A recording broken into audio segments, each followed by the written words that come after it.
FBI detective, this video is purely for entertainment and does not infringe on copyrights or laws. The rights to the novel and image belong to the original author. We do not claim ownership. Don't like waiting and want to listen to this fanfic in full now? Subscribe to our Patreon, where you'll find the best fanfics. Chapter 26, another case. In addition to whether the process of solving the case complies with regulations, and whether the evidence of the crime is sufficient, which are things that are easily put under the spotlight by the media, there are also many people who will express sympathy for the murderer, and then a bunch of people will rush to defend the murderer. No matter what crime the murderer has committed or how many people he has killed, it is understandable that the lawyer defends the murderer in order to become famous. But why ordinary people sympathize with the murderer can only be said to be the national conditions of America. Don't worry, Mr. Darren. At the critical moment, it was Luo An who came out. After pacifying Darren into the conference room and asking him to wait for a while, Luo An walked out of the conference room and said to August with a serious expression, "It is definitely not someone from our team who leaked this case." Hearing this, August's face gradually improved, and the faces of the detectives in the office area gradually eased. "Who leaked it?" Augustus asked. "There were only you and the detectives from the trace examination department at the scene. Could it be traces?" "No." As he was talking, Augustus suddenly remembered something, and his face darkened. "You said before that you went to the crime scene with Lassie and the patrol officers of the New York Police Department. So it was the New York Police Department that leaked the case." Lassie's face suddenly became ugly. Luo An still shook his head and said, "In addition to us, there is also a freelance reporter, Joseph." "Who?" Augustus frowned. Luo An took Mona to the computer and asked her to enter the information of Joseph's driver's license that she had seen before. Soon, Joseph's identity, occupation and other information were displayed in front of everyone. Joseph Smith, 33 years old, is a night walker who takes pictures of conflicts, fires, murders and other crimes every night, and then sells the pictures to News Corporation to make a profit. Lassie's face was extremely ugly. She didn't listen when Luo An called and drove Joseph away directly. She ignored the existence of Joseph. Fouquet. Augustus slammed the table hard, and Luo An explained on the side. "It seems that this wolfhound smelled the smell of big news on us, and then somehow got the general situation of the case. The reason why it is said to be general is that the host on TV only talked about the general situation of the case, and did not say the key situation of the case. I will deal with this wolfhound." Joseph's behavior this time was a bit over the line. Augustus decided to go back and teach him a lesson, such as finding a crime, to lock him up for a period of time. The fact that the case was on the news showed that the development of the matter had exceeded Augustus' control. Generally, when things are out of the control of the superiors at the next level will start to question the crime. Sure enough, Augustus' phone rang immediately afterwards. Augustus looked at the contact person, the team leader Verines. "Augustus, 1 year is too short. Let's lock him up for 3 years. He waved his hand to signal the detectives to do what they should do. Today, all the staff worked overtime for the kidnapping case of the wealthy woman, which was also a rare thing. Taking Luo An into the team leader's office, Augustus took a deep breath and pressed the answer button. "Augustus, I've seen the news." Team leader Verine said without any nonsense. Her voice was cold and straightforward. "What are you going to do next? Are you sure you can solve this case?" Augustus didn't know what to say. How could Verines not know whether he had the ability to solve the case? So without hesitation, she directly handed the phone to Luo An. "Luo An." Looking at the phone in his hand, Luo An was confused. "Isn't this your superior?" Until Verine's voice on the other end of the phone began to become a little impatient. Roan secretly cursed Augustus for being a black-faced, black-hearted person, and hurriedly answered the phone. "Hello, sir, this is Roan Greenwood." There was a sudden silence on the other end of the phone. After a long time, Verine's voice sounded again, cold and emotionless. "Why are you answering the phone? Where is Augustus?"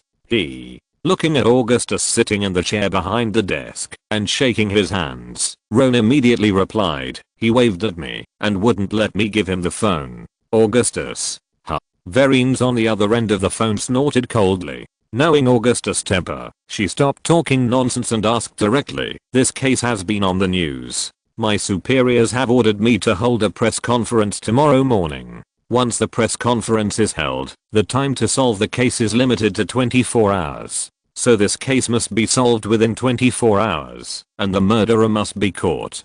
Can you do it?" After a few seconds of silence, Luo An asked, "If I succeed in solving the case within 24 hours, will there be any reward?" Verinus on the other end of the phone said in a bad tone, "The case was originally yours, and the news was leaked, because you didn't protect the case well. Not only did I not punish you, investigation team number 5, but you still want a reward." Without waiting for Luo An to speak, Verinus continued, "If you can't solve the case, tell me now, and I will immediately hand the case over to someone else. If you think you can solve the case, but you don't succeed in solving the case within 24 hours, you will just quit when the time is up.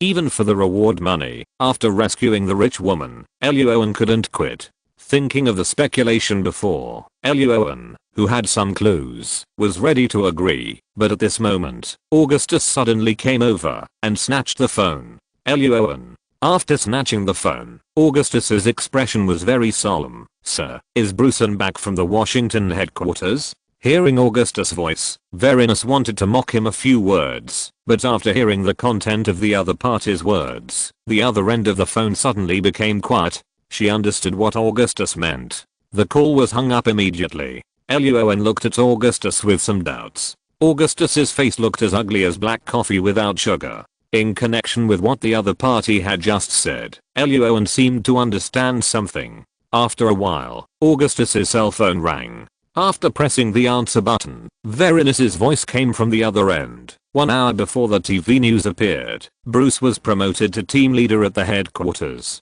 24 hours later, Bruce officially took office.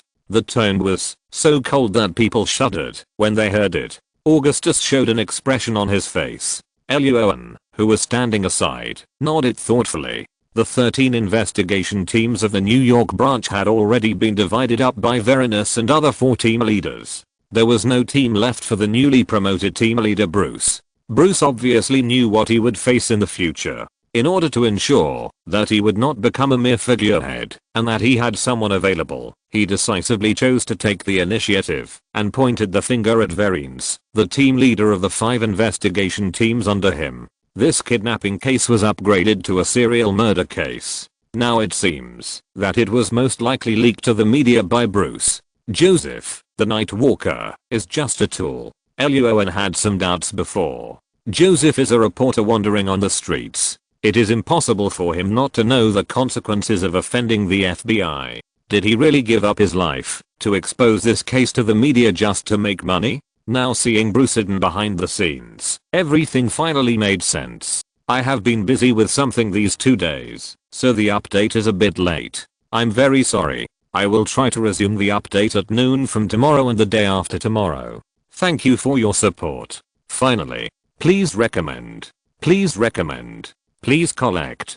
Please collect." Chapter 27, 24 hours. From the current situation, if the serial murder case is not solved within 24 hours, Verinus will suffer a serious loss. Luo An stood at the door of the team leader's office and saw Augustus in the office holding the phone with a solemn expression and nodding frequently. He thought to himself, it shouldn't be directly dismissed, but the investigation teams number 1 to number 5 in his hands will probably be handed over to the newly appointed Bruce An. This is Bruce An's purpose. Luo An has guessed the cause and effect of the matter, but there are still some details that he has not figured out. For example, Bruce An has worked in the number 1 investigation team for so many years, and he must have accumulated a lot of connections. After being promoted to the team leader, he will not be put aside as an empty frame.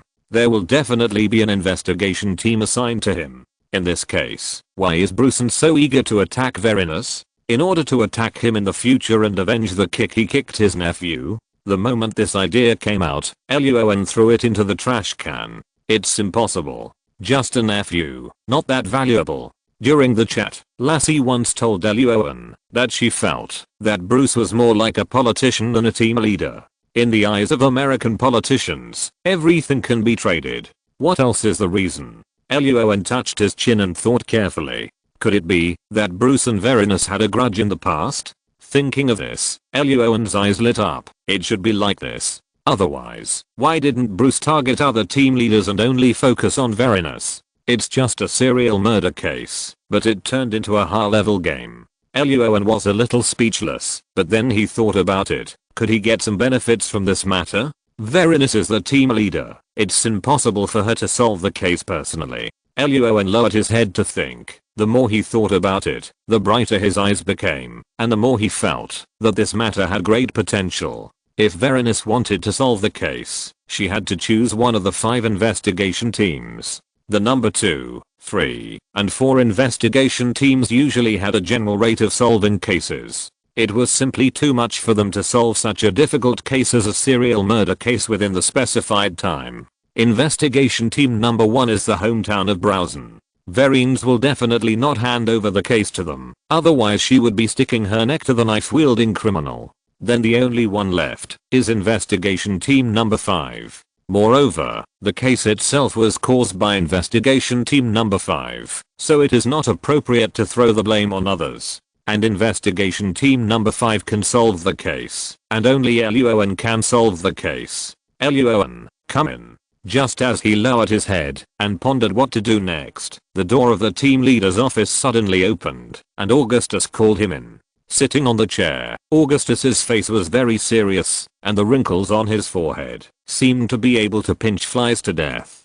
Before he could speak, Verine's voice came from the phone immediately. Luo An, I will hold a press conference in 30 minutes. I want you to tell me now, can this serial murder case be solved within 24 hours and the real culprit be caught? If you ask this, it is definitely impossible. Luo An raised his eyebrows and was about to open his mouth to find an excuse. Verine's voice came over the phone again. If the case is solved successfully, I will contact my superiors to get a year's special fund for your team. This means that in the next year, everyone in the number 5 investigation team will receive a considerable performance bonus every month. The office was a little quiet. Luo An did not answer and cast his eyes on Augustus. The big-bellied black man had a blank expression. Augustus was helpless now. In fact, he wanted to throw the case away, but except for the leader of the number 1 investigation team, Luo An, he had a good relationship with the leaders of the number 2, number 3, and number 4 investigation teams.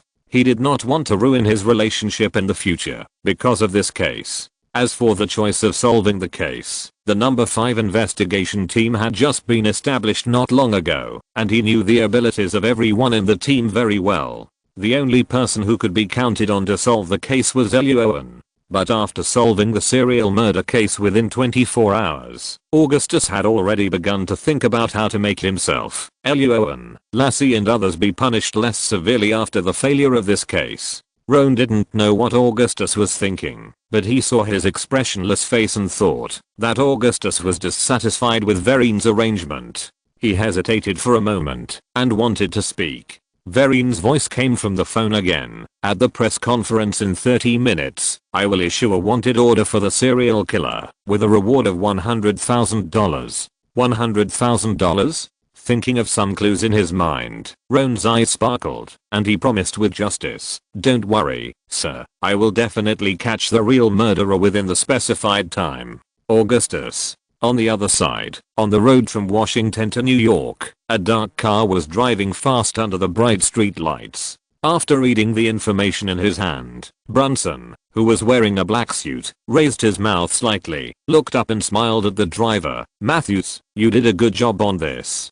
By the way, how did you arrange that, Joseph? The driver Matthews was the captain of the number 1 investigation team and the number 1 investigation group, and had been with Brunson for 10 years. From this, we can see how sparsely populated the number 5 investigation team is. There are several investigation teams in the number 1 investigation team. Now that Luo An has been promoted to the team supervisor, if nothing unexpected happens, Matthews will be the leader of the number 1 investigation team in the future.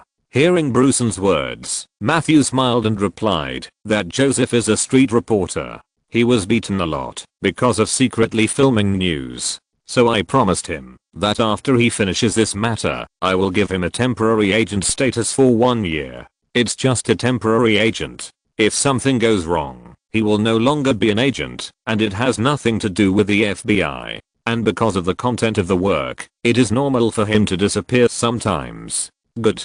Bruce nodded with satisfaction. He was very confident in Matthew's work, so he continued to ask, what's the current situation of investigation team number 5? Have you made any progress in the serial murder case? No, sir. When mentioning investigation team number 5, Matthew showed a disdainful expression on his face, and then explained, I learned from the trace examination department that at the scene where the 2 victims were dissected, except for half a fingerprint, no other information related to the murderer was found. Bruce nodded when he heard this. In this case, the difficulty of solving the case rose several levels, especially since it was a serial murder case. After thinking for a while, Bruce asked again, let your people keep an eye on the movements of investigation team number 5, especially that Roan Greenwood. Except for Roan, Bruce did not think that the other people in investigation team number 5 had the ability to solve the case. I've already sent someone there, sir.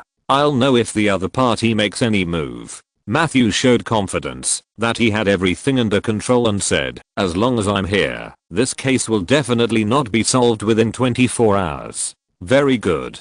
Brunson looked relieved, turned his head, and looked out the window, and began to guess what expression Vereen's had on her face when he snatched 5 investigation teams from Vereen's after 24 hours, when the serial murder case was not solved. It must be very exciting, Brunson said to himself with a cold light flashing in his eyes. Please collect. Please collect. If you're listening to this novel on a channel other than Fanfic World, it means they downloaded and uploaded it without effort. We cordially invite you to visit our channel, Mundo Fanfic Novelos. There you'll find the original version of this story and you can explore many other novels of various genres. We're waiting for you to immerse yourself in a world of incredible novels. Chapter 28 Credit Card. What? Verenus requires that the murderer be caught within 24 hours. In the office area of the number 5 investigation team, after hearing Roan's words, the 2 beauties, Lassie and Mona, instantly widened their eyes and covered their mouths in disbelief, and they will be suspended if they fail. Not suspended, but resigned. Roan waved his hand, motioning Lassie to hand him the investigation reports of the 2 crime scenes, yawned and said nonchalantly, don't worry, Mona, I'm the only one who will resign. The rest of you will at most be suspended, or have your salary suspended for a few months. Suspension of salary? Upon hearing this, Mona jumped up on the spot, scaring everyone present. Without waiting for Roan and Lassie to speak, Mona reached out and grabbed Roan's shoulder and asked anxiously, then what about the bonus we got for catching the murderer of the shooting? Roan blinked and teased, it probably won't be paid. Mona closed her eyes when she heard this, fell backwards and collapsed on the chair. Everyone, Luo An almost laughed out loud and stretched out his hand to wake Mona up, but the next second Mona opened her eyes, her face full of anger, turned around and began to dance on the keyboard. Serial killer, asterisk asterisk asterisk. A bunch of greetings came out of Mona's mouth, and Luo An, who was sitting next to her, was a little stunned. Seeing this, Lassie reluctantly took out a piece of paper from her desk and handed it to Luo An, saying, Mona bought a small apartment with a loan and just signed the contract this morning. Seeing the relevant information about the apartment, Luo An was a little speechless. In the morning, he saw Mona sitting in front of the computer typing on the keyboard and thought Mona was hacking into some program, but it turned out that she was looking up the relevant information about the apartment. Shaking his head and throwing the paper aside, Luo An and Lassie began to carefully check the on-site inspection reports of the 2 bodies. Agent Neil from the Trace Examination Department stated in the report that, based on the degree of freezing of the body parts, the victim Luo An found was a second victim, and the time of death was roughly judged to be within 2 to 3 days. The victim found buried was named victim number 1, and the time of death should be more than 1 month. At the 2 crime scenes, the murderer dismembered the bodies in the kitchen. After simply cleaning the traces with water, he broke the perfume and the victim's home on the kitchen floor to try to cover up the smell of blood. In addition, Neil's colleagues also found a lot of toys, clothes, and ropes in the bedrooms of the two victims. It is preliminarily judged that the two victims were tortured by the murderer for a period of time before their death. In addition, Neil's colleagues found half a fingerprint in the bathroom of victim Notu's home, and it has been searched in the fingerprint database. After reading the report, Luo An threw it aside and began to close his eyes and think. I checked the surveillance cameras near the homes of the two victims. The computer keyboards were clacking, and Mona's tone was very unhappy. I didn't find anything. There's no internet connection. Let's send an agent to visit the site to see if there are any surveillance cameras, and then bring back the video. Lassie nodded, but as soon as she took out the phone, Roan waved to stop her, then opened his eyes and looked at Mona and said, Mona, check the credit card usage records of the two victims immediately. Okay. Mona turned around and continued typing on the keyboard while Lassie thought of something and tilted her head to ask, do you think the murderer has used the two victims' credit cards to buy things? Roan nodded and said, this possibility cannot be ruled out. You also saw that the crime scene inspection report wrote that there were a lot of toys in the bedrooms of the two victims' homes. Those things were most likely not bought by the victims themselves. Why not? Lassie was still a little confused. In Sabina's apartment, aren't there a lot of toys under the bed? The murderer also went there to take them. That's because Sabina is rich. Lassie. Luo An took the investigation report, pointed at the contents and explained, the economic level of the two victims is average, but those toys are all well-known brands and expensive.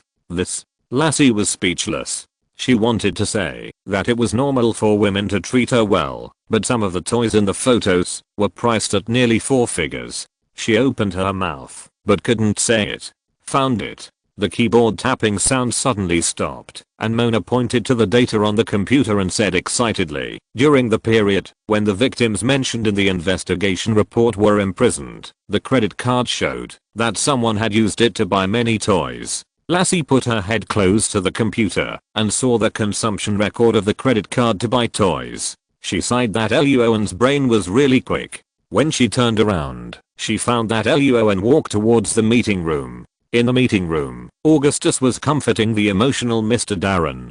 Pushing open the door, Luo An didn't waste any words and looked directly at Darren, whose face was flushed, and asked, Mr. Darren, I found clues about your wife, and I hope you can cooperate. Okay. Compared with Augustus's big black face, Luo An's ordinary handsome face was more comfortable to look at. Hearing Luo An's words, Darren walked out of the room without hesitation and asked, what do you need me to do? Sabina has been missing for 13 hours. I don't want to wait any longer. Luo An simply comforted the other party with a few words, saying that he could understand the other party, and then asked about Sabina's credit card application bank, so as to obtain Sabina's credit card usage record. Nothing was found. The most recent usage record was 3 days ago. Mona pointed to the information on the computer and said, it shows that Sabina bought a skirt, and then there was no consumption record. Looking at the 5-digit price of the skirt, Mona gritted her teeth.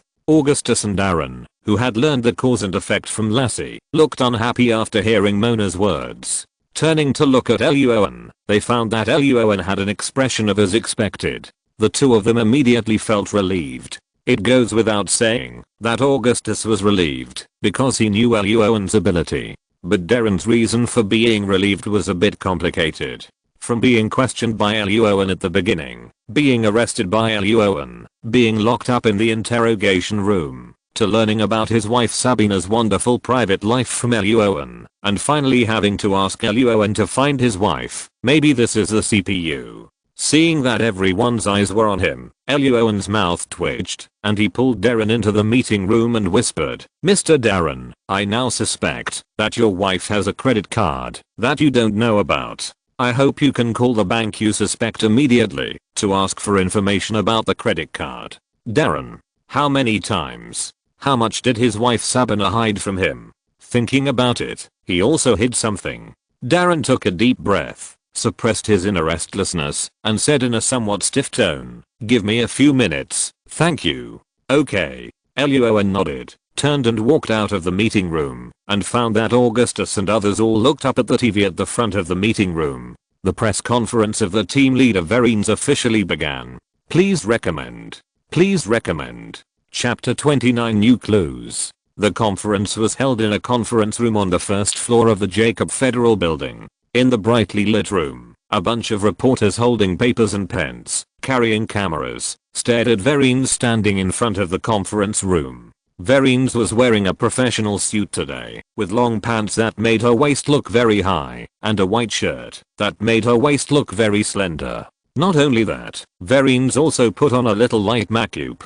Although her face was expressionless, the special temperament that only mature women can have still came to her face. Many male reporters were impressed and raised their hands more actively than their female colleagues. Female reporters. Okay, detectives. In the office area of the number 5 investigation team, Augustus called out a few times, pulling the detectives' attention back from Vereen's, who was talking on TV, and said loudly, "Everyone, work harder tonight. We must find and catch the murderer as quickly as possible. Of course, I will pay overtime." After that, Augustus ordered the detectives to do their jobs, some to check the video, some to check the information, and finally turned his attention to Roan and Mona. The two were discussing something with their heads down. "Roan, do you have any ideas?" Augustus asked. Roan turned his eyes away from Mona's computer, raised his hand, and pointed to the conference room and said, "I suspect that the murderer used Sabina's hidden credit card, so Mr. Darren is calling to inquire about the relevant information of this card."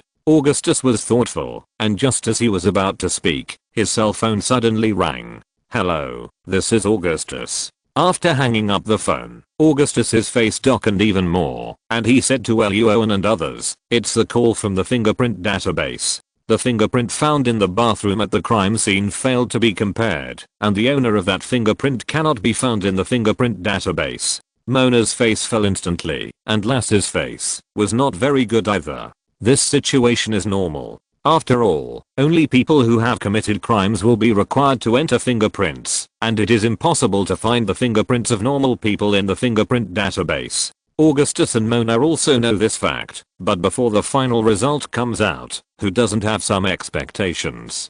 Don't worry. Luo An picked up the inspection report of the crime scene and looked at it, comforting everyone. There is also a clue of a credit card. That's right. Mona's eyes lit up. "As long as the other party has used a credit card, I can definitely retrieve the information used by the other party." Hearing what Luo An and Mona said, Lassie and Augustus' emotions also came out of the haze of fingerprint failure. A few minutes later, Darren pushed open the door of the conference room and walked out. He did not disappoint everyone's expectations. He said directly, "I asked Sabina's secretary for the information of a credit card." "Great." Mona cheered, her fingers flying, and immediately began to investigate the credit card usage records, based on the information Darren said. "Agent Luo An." Mona tapped on the keyboard and everyone could only wait. Darren turned his attention to Luo An, who was analyzing the information with his head down, and asked very worriedly, "How is Sabina now? Is her life in danger?" "How should I know?" Roan was helpless. He was not the murderer, so he could only comfort Darren. At this moment, Mona's excited voice came over. "Everyone. Just 16 hours ago, this credit card was used." "What? Where?" Everyone present turned their eyes to Mona's computer and heard Mona typing on the keyboard and saying, 16 hours ago, this credit card was used to refuel the car at a gas station in the area of number 19 on the 3rd National Highway. 16 hours, exactly when Sabina disappeared. Roan and Augustus turned to look at Darren. Darren said hurriedly, "Sabina and I have never been in that direction. And my husband and I never refuel the car. These tasks are the responsibility of the secretary, Roan." Augustus turned and said to Mona hurriedly, "Come up the surveillance video of that gas station immediately. I'm checking it." The sound of Mona typing on the keyboard never stopped. After a few seconds, she cursed a word starting with F, turned to Augustus and said, "The surveillance camera at the gas station has been broken for a month, and we can't see what happened at that time. What about the surveillance camera on the national highway?" Lassie moved to the side of the computer and asked, "There are surveillance cameras at the entrances and exits of the national highway. I've checked what you said. Mona collapsed on the chair, pointing at the computer screen and said speechlessly, "This month, the number 19 area of the 3rd National Highway is undergoing large-scale repairs, and the cameras have been removed." Fouquet. Hearing this news, Augustus and Lassie cursed at the same time. Augustus turned and pointed at a certain agent next to him and said, "You drive to the gas station immediately and ask the boss about the specific situation this morning." "Okay, sir." The agent immediately turned and left. Just as the agent left the office area, Riyad, who had been investigating clues outside, finally came back. He walked up to Augustus and said, "Sir, the family members of the victims of the new serial murder case have arrived. When are we going to take the statement?" In addition to claiming the bodies, the family members of the victims should also be called to ask them a few simple questions. Maybe some useful clues can be found to catch the murderer. "Let's go now." Time was running out. Augustus stood up and wanted to take Roan with him, but he found that Roan was sitting on a chair, staring at the documents in his hand, frowning and thinking. "I'll go, sir." Seeing Roan's state, Lassie hurriedly stood up and said that she could go to take a statement, but Augustus stretched out his hand to stop her action and asked Riyad to contact the victim's family first, and he stayed to wait for Roan. Anyway, the victim's family had to claim the body first, so it didn't matter for a while. Riyad had just returned to the office for less than a minute and was kicked out again. Roan didn't notice what Augustus and others did just now. Since he confirmed that the murderer had used Sabina's credit card, Roan has been thinking about a question. What is the murderer's behavior pattern? Analyzing a person's behavior pattern is a project that the old killer specially taught Roan when he trained him in his previous life. This project is an extension of the behavioral analysis taught in the police academy. The difference is that the behavioral analysis in the police academy mainly analyzes the murderer's psychology by analyzing the murderer's actions so as to determine the murderer's general image, such as height, weight, personality, hobbies, etc.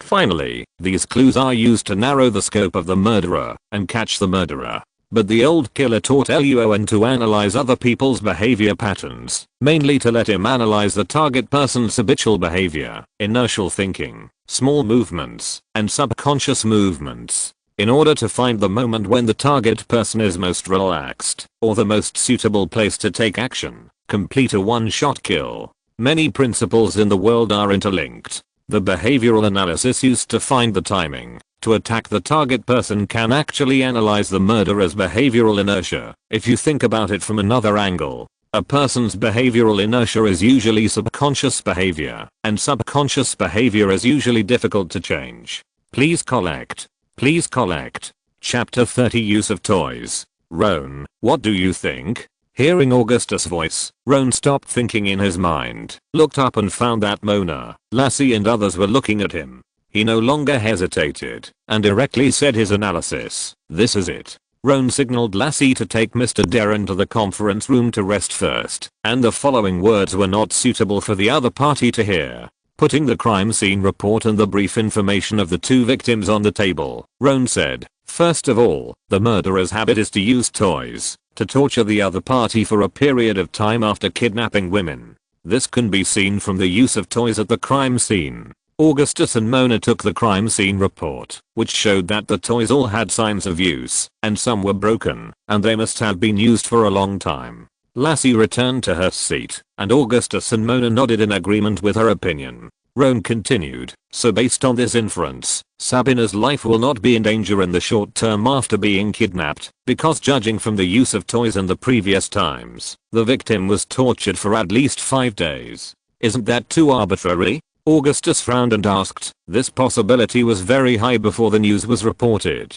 but after the news was reported, would the murderer choose to kill the witnesses out of desperation? Hearing from Roan that the murderer liked to use toys to torture the victims, Lassie and Mona both had expressions of disgust on their faces. After hearing what Augustus said, Lassie also asked, "Yes, the murderer has dismembered 2 victims. It may not be difficult for him to kill another person." Roan shook his head. "You are wrong about one thing. The murderer may have dismembered more than 2 victims." He pointed to several photos in the crime scene report and said, "Look carefully at the body parts. Although there are serious signs of freezing on them, it is not difficult to see that the murderer dismembered the victim according to the joints of a human body, rather than using a knife to directly cut the bones. This shows that the murderer has some basic understanding of human joints. Or, he has dismembered the body too many times and has gained experience. Mona covered her mouth, and Lassie's face looked a little ugly, but she continued to analyze what Luo An said. So the murderer is a doctor? Not necessarily. Luo An shook his head. Veterinarian, butcher, forensic doctor, farmer, etc. are all possible. Seeing that Mona's face was getting uglier and uglier, Luo An took the photos back to his hands and continued. As for why the murderer is unlikely to choose to kill people directly after seeing the news, this is the second point I want to say, because the murderer doesn't care. Augustus frowned. What do you mean? It doesn't mean anything. I just don't care. Luo An took out a pen and circled an area on the document, threw it to Augustus, and explained. Notice that the murderer did not clean up the kitchen where he dismembered the victim, and he also swaggered and placed the body parts in the refrigerator instead of taking them away and throwing them away. These all show that the murderer actually hopes that someone will find out what he did. Fouquet. Mona cursed in a low voice. What a pervert. What on earth is in this guy's mind? Who knows? Lassie agreed with Mona's evaluation of the murderer.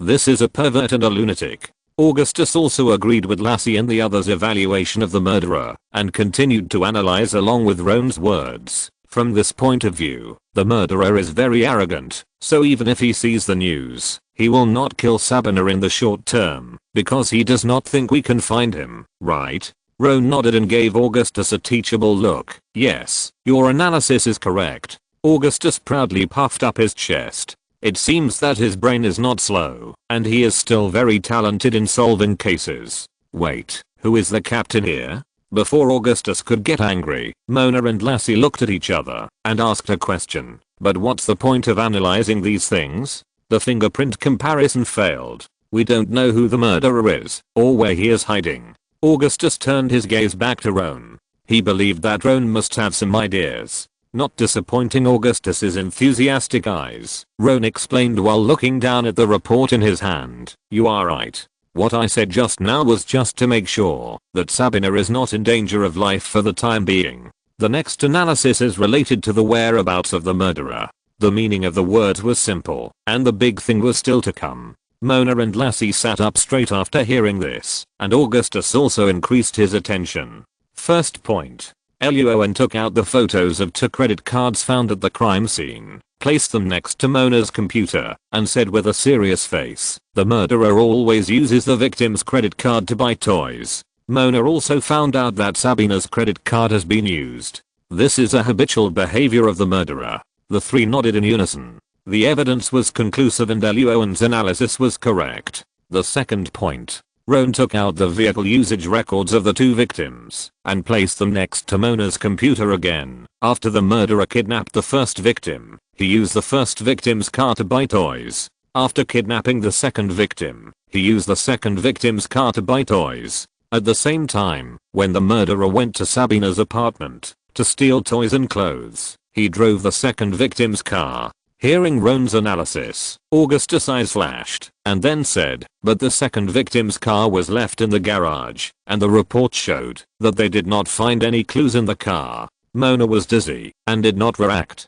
She asked, so what? What does this have to do with the murderer? Lassie, who understood Roan's analysis, hugged Mona's slender waist and said excitedly, this shows that the car used by the murderer when kidnapping Sabina was most likely Sabina's own car. As long as we find Sabina's car, we can find the murderer. So that's it. Mona suddenly realized, remembering that the cars driven by Darren and Sabina were more expensive than each other. Mona immediately became excited. As long as Mr. Darren tells me the information of Sabina's car, I can locate her in 3 minutes. Augustus was very excited. He didn't expect to find the murderer's trace so quickly. Luo An.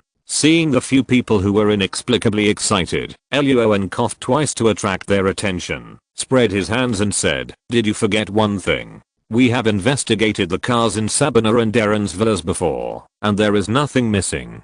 3 people. Mona did not give up, and asked, is it possible That like the credit card, Sabina has a car that Darren doesn't know about? Luo An was speechless, but it was not impossible. God knows how much Sabina has concealed from Darren. We can ask Mr. Darren later, but we can't have too many illusions about the car. It takes too much time to search for the car based on the surveillance video. We don't have much time to waste, and there is a high possibility that the murderer will abandon the car. Without wasting more time on this issue, Luo An continued, the car is not important. What is important is the behavior, which is an inertial behavior. Please recommend. Please recommend. Chapter 31 Killer Serial Killer. So, what do you mean? Mona and Lassie felt a little confused, not understanding what Luo An meant. Augustus, who was standing beside him, rested his chin on his hand, thinking. Roan put several files next to Mona's computer together, pointed at them one by one and said, look carefully. After kidnapping the victim, the murderer habitually used the victim's credit card to buy toys and tortured the victim at the victim's home. He also habitually used the previous victim's car to observe the next victim and finally used the new victim's car to kidnap the new victim. Following Roan's finger to check the files one by one, Lassie seemed to understand something. Only Mona hadn't reacted yet and tilted her head in confusion. So, Roan, what do you want to say? He wants to say that the murderer's movements and behaviors after kidnapping Sabina will also follow his habits. Augustus suddenly realized, and Lassie clapped his hands. After kidnapping Sabina, the murderer must have gone to the place he habitually went to. That's right. Roan threw the two of them a good look and then explained, you see, after the murderer kidnapped the first victim, he tortured the other party at the first victim's home and did not take the victim away. After kidnapping the second victim, he also tortured the other party in the bedroom of the second victim's home. So, Mona finally understood and continued Luo An's words with shining eyes. So after the murderer kidnapped Sabina, he most likely chose to go to Sabina's home and torture Sabina in the bedroom. Luo An nodded. If a person's behavioral habits are not consciously and forcibly corrected, then they will basically not change in a person's life. Just like when a person eats, some people subconsciously take a bite of food first, and some people subconsciously put a bite of rice first. These are all subconscious habitual behaviors. The murderer this time is a serial killer, and all serial killers in the world have a trait. They like to repeat a certain action many times. For example, tying a certain knot, writing certain letters, drawing certain patterns, burying the body in a specific location. These are all habitual behaviors. The behavioral analysis course in the police academy uses this to teach students to analyze the murderer's psychology, portray the murderer's portrait, and use it to find out and catch the murderer. Luo An has not learned those standard courses, and he was a killer in his previous life, so he can't analyze the psychology of a perverted serial killer.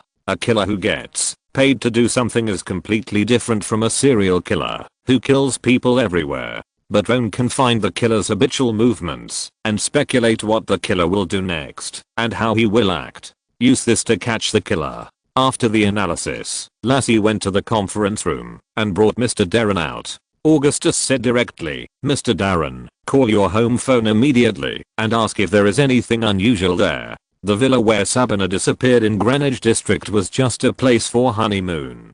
Darren and Sabina's real home is in the Upper East Side of New York. That large area is inhabited by wealthy people. No. Before Darren, who was full of questions, asked, Roan called Augustus and said, the killer can't be there. Augustus slapped his head and realized it. In the Upper East Side, where there are rich people everywhere, the New York police would like to patrol once a minute. If there was really something unusual there, the police would have discovered it and reported it long ago. Where would the murderer be? Mona and Lassie asked with their heads tilted. Do they have to search all the villas owned by Sabina and her husband? No, don't bother. Roan shook his head and turned his gaze to Darren. After briefly explaining the analysis to Darren, who had no idea what was going on, Roan asked, Mr. Darren, in addition to the villa in Greenwich that you plan to use for your honeymoon, which other house has special meaning to your Sabina? Or which house do you and Sabina not often live in, but you will subconsciously think of when you chat in your daily life? Hearing that his wife was probably not killed, Darren breathed a sigh of relief. and his expression relaxed a little, and then he hurriedly thought about the question Roan asked. Bear Mountain State Park north of the Hudson River. After a moment, Darren clapped his hands and said in a deep voice, "There is a cabin in the woods not far from the park. That's where Sabina and I played poker for the first time. It's also where we officially established our relationship and where I formally proposed to Sabina. Cabin in the woods. It sounds unlucky." Luo An was speechless, but it was not the time to complain, so he turned to Augustus and said, "Sir, I will go to the cabin right now." Augustus did not refuse and said, "Lassie, you go with him and contact me immediately if you encounter any situation, and I will send the SWAT team to support you. It is not yet certain whether the murderer is hiding in the cabin in the woods, and the SWAT team can only take action after confirming accurate information." "Okay, sir." Lassie stood up and prepared to follow Luo An. Just then Darren suddenly caught up with him. "I will go with you too." Looking at Darren, who got into the sub behind Lassie, Luo An really didn't know what the other party was like. Was it because he loved Sabina too much, so after hearing the news, he hoped that he could see Sabina earlier, or was it because he didn't want to hear the news of Sabina's death, because he could only get 300,000 yuan from Sabina's death? Forget it. Wearing combat uniform, tactical helmet, plate carrying vest, holding smoke bombs, stun grenades, 2 Glock 18 submachine guns, and several extended magazines, Roan sat down in the driver's seat of the SUV, looked at the rear view mirror seriously, and said to Darren, "Mr. Darren, after arriving at the cabin in the woods, Lassie and I will go down to check the situation. You must not get out of the car, okay? I understand." Darren sat upright, indicating that he knew the danger. "Don't worry, I'll sit in the car and won't go out. I will never let myself become a hostage in the hands of the murderer." Hearing Darren's words, Roan rolled his eyes, but it didn't matter. He had plenty of ways to make Darren stay where he was. The cabin in the woods is a bit far from the FBI New York headquarters. It takes 1.5 hours to drive there. Roan no longer hesitated and rushed out with his SUV on the accelerator.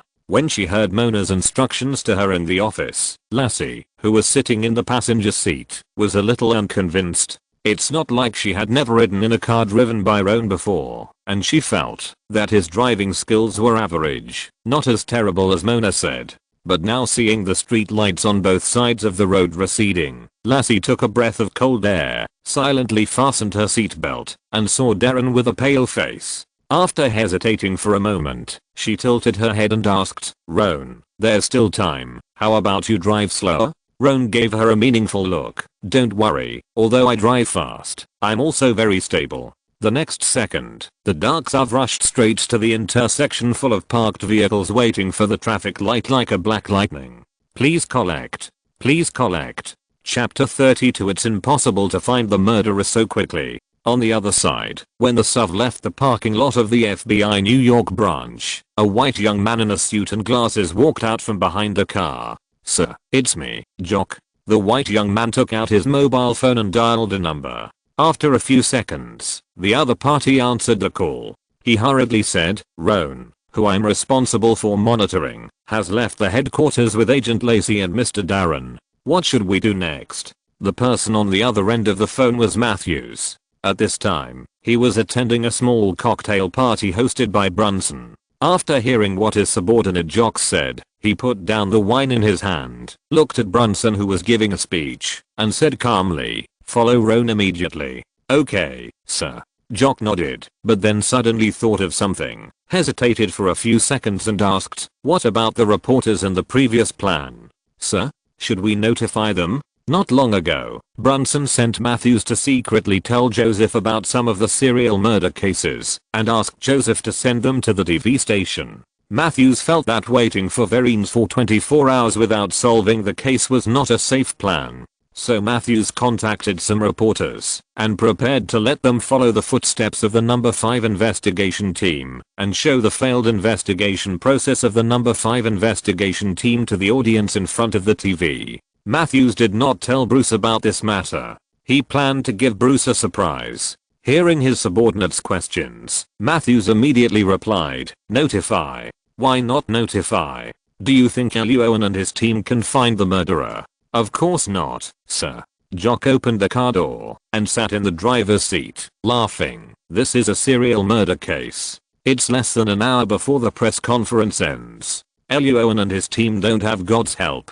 How can they find the murderer so quickly? That's right. Matthews nodded, drank the wine in the glass in one gulp and said, that's it for now. Report anytime if there is anything. After hanging up the phone, Jock pressed another number and called the reporter he had contacted before. After briefly explaining the situation, he turned the steering wheel and drove the car in the direction Luo An had just left. He had installed a tracker under the chassis of Luo An's SUV. At the small cocktail party, after finishing his speech, Bruce was holding a glass of wine and chatting with an elderly white man with silver hair. After simply thanking the other party for coming to his cocktail party, Bruce turned and walked towards another person. Seeing Matthews on the side, he waved to the other party to come over. What's wrong, sir? Seeing Bruce's action, Matthews hurriedly apologized to the beautiful girl in front of him, walked to Bruce's side, and asked in a low voice, any arrangements? Bruce smiled and patted Matthews on the shoulder, saying,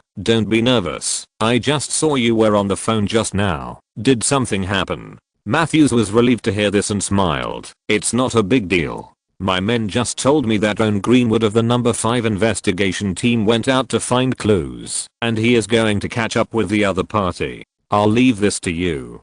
Bruce showed a look of realization, but he didn't take it to heart. The reason is very simple. The press conference had just ended. He didn't think Ron could find the murderer so quickly. This time he went out just to find a clue and go out to investigate. Patting Matthews on the shoulder, he indicated that he was fully responsible for this matter. Then, in Matthews' surprised eyes, Bruce led him to an elderly white man in a suit, with a serious face and a big bald head. Mr. Congressman Matty, good evening. Thank you for attending my reception tonight. This is Matthews, my capable subordinate. Hello, Congressman. Matthews was very surprised. Congressman Matty was a strong contender for the governor of New York. He never expected that the other party would appear at Bruce's reception and Bruce would introduce him to him. Hearing Bruce's introduction, Congressman Matty tilted his head and glanced at Bruce. Seeing Bruce's mouth corners slightly raised, Congressman Matty's mouth corners slowly rose, with a strange light flashing in his eyes. He stretched out his hand and shook hands with Matthews, saying kindly, hello, Matthews. On the other side, after the press conference, Vereen stayed in the office of the Special Agent Supervisor, the superior of the team supervisor, for a long time before turning around and walking towards the office area of the number 5 investigation team. Pushing open the door of the office area, Vereenus found that the detectives of the number 5 investigation team were busy in the office area. Vereenus nodded slightly. Regardless of whether the case can be solved, at least their work attitude is acceptable. Sir. Augustus, who was sitting in Ron's seat analyzing documents, saw Vereen's and hurriedly stood up to greet him. Vereen's asked directly, how is the progress of the case? Although she asked this, Vereen's did not expect Augustus and the others to give any useful clues. After all, the press conference had just ended, and it was really difficult to find the murderer now. Ron has gone to arrest the murderer, sir. Hearing Augustus' words, Vereen's face, which had been deliberately kept cold, almost couldn't be held. After taking a few deep breaths, her mood completely cooled down. She asked in a bad tone, are you kidding me? No, sir. Augustus's dark face was full of seriousness, which made Vereen stunned. Before she could continue asking questions, Augustus picked up the documents on Ron's desk and introduced them to Vereen's. This is the thing. The murderer. After listening to Augustus' explanation, Vereen's was a little stunned. After a long silence, she tilted her head and asked, do you trust Ron Greenwood's judgment so much? Augustus spread his hands. What could he do? Everyone in the number 5 investigation team was talented, but only Luo An had the brains and ability to solve the case. Who else could he trust? And it's not like we haven't done any investigation, except waiting for news from Luo An. He waved his hand to let the agent behind him bring a chair to Vereen's. Augustus pointed at Mona and others and said, they are checking the trajectory and surveillance of the victims before they disappeared, and investigating the interpersonal relationships of the 2 victims. Riyadh is questioning the families of the 2 victims.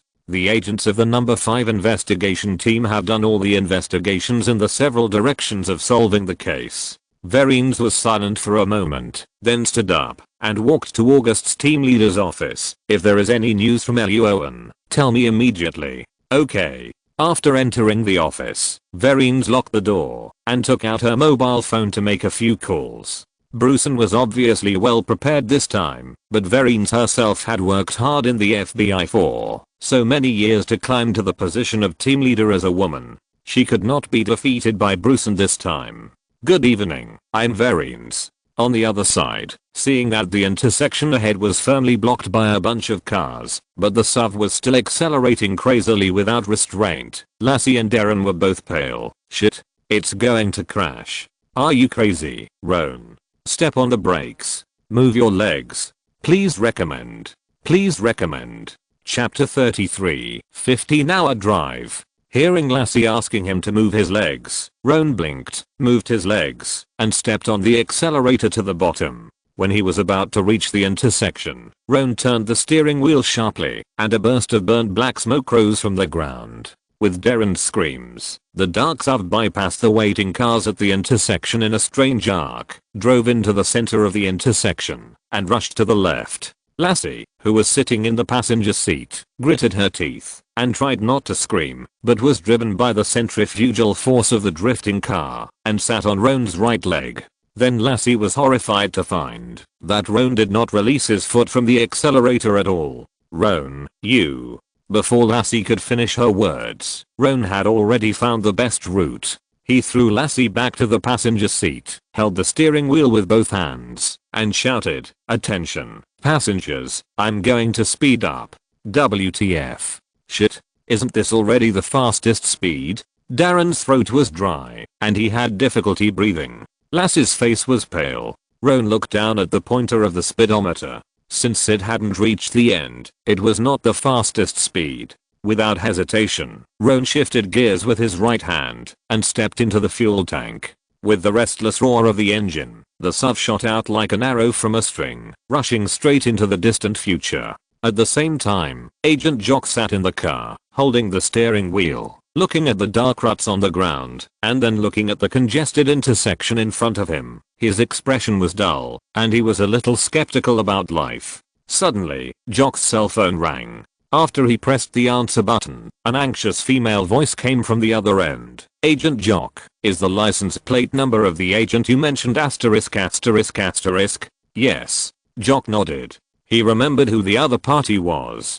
It was Lynette, a well-known field reporter for New York News. Lynette was one of the high-level reporters that Matthews contacted. After hearing Jock's affirmative answer, Lynette hung up the phone without saying a word. She lowered her head and wrote in her little notebook, "FBI agent blatantly exceeded the speed limit and disregarded the safety of others' lives." She patted the photographer who was driving and pointed to the SUV in front of her with her right hand. "Follow that car. Tonight's bonus depends on it." "Okay." Hearing the word bonus, the photographer screamed and immediately stepped on the accelerator to chase the SUV. After a traffic light, they didn't even see the back of the SUV. Lynette. Photographer. 40 minutes later, on a small road in Bear Mountain State Park on the north side of the Hudson River, Lassie was leaning on her knees and vomiting. Darren was lying on the back seat of the car and vomiting unconsciously. Roan opened his wrist, looked at the time on his watch, and shook his head disdainfully. August said it would take 1.5 hours to get here from New York. How could it take that long? Hearing Roan's words, Lassie, who had recovered a little, was furious. She resisted the urge to take out her pistol and shoot him. After wiping her mouth and taking a deep breath, she asked, "I will never ride in your car again in my life. What should I do next?" Roan tilted his head to look at the forest cabin not far from here, took out his Glock 18, and turned on the safety. He said in a horrible way, "Go over quietly and see if the murderer is here." "Okay." Lassie nodded, took out her pistol, and followed Roan's footsteps. Before leaving here, she did not forget to close the door of the SUV, but at the same time, left a gap in the rear window of the SUV. She was afraid that Darren would suffocate in the car. The cabin in the woods that Darren mentioned was actually a small wooden two-story villa. It looked a bit old, but the courtyard was very spacious. There was also a small swimming pool filled with water in the southwest corner of the courtyard.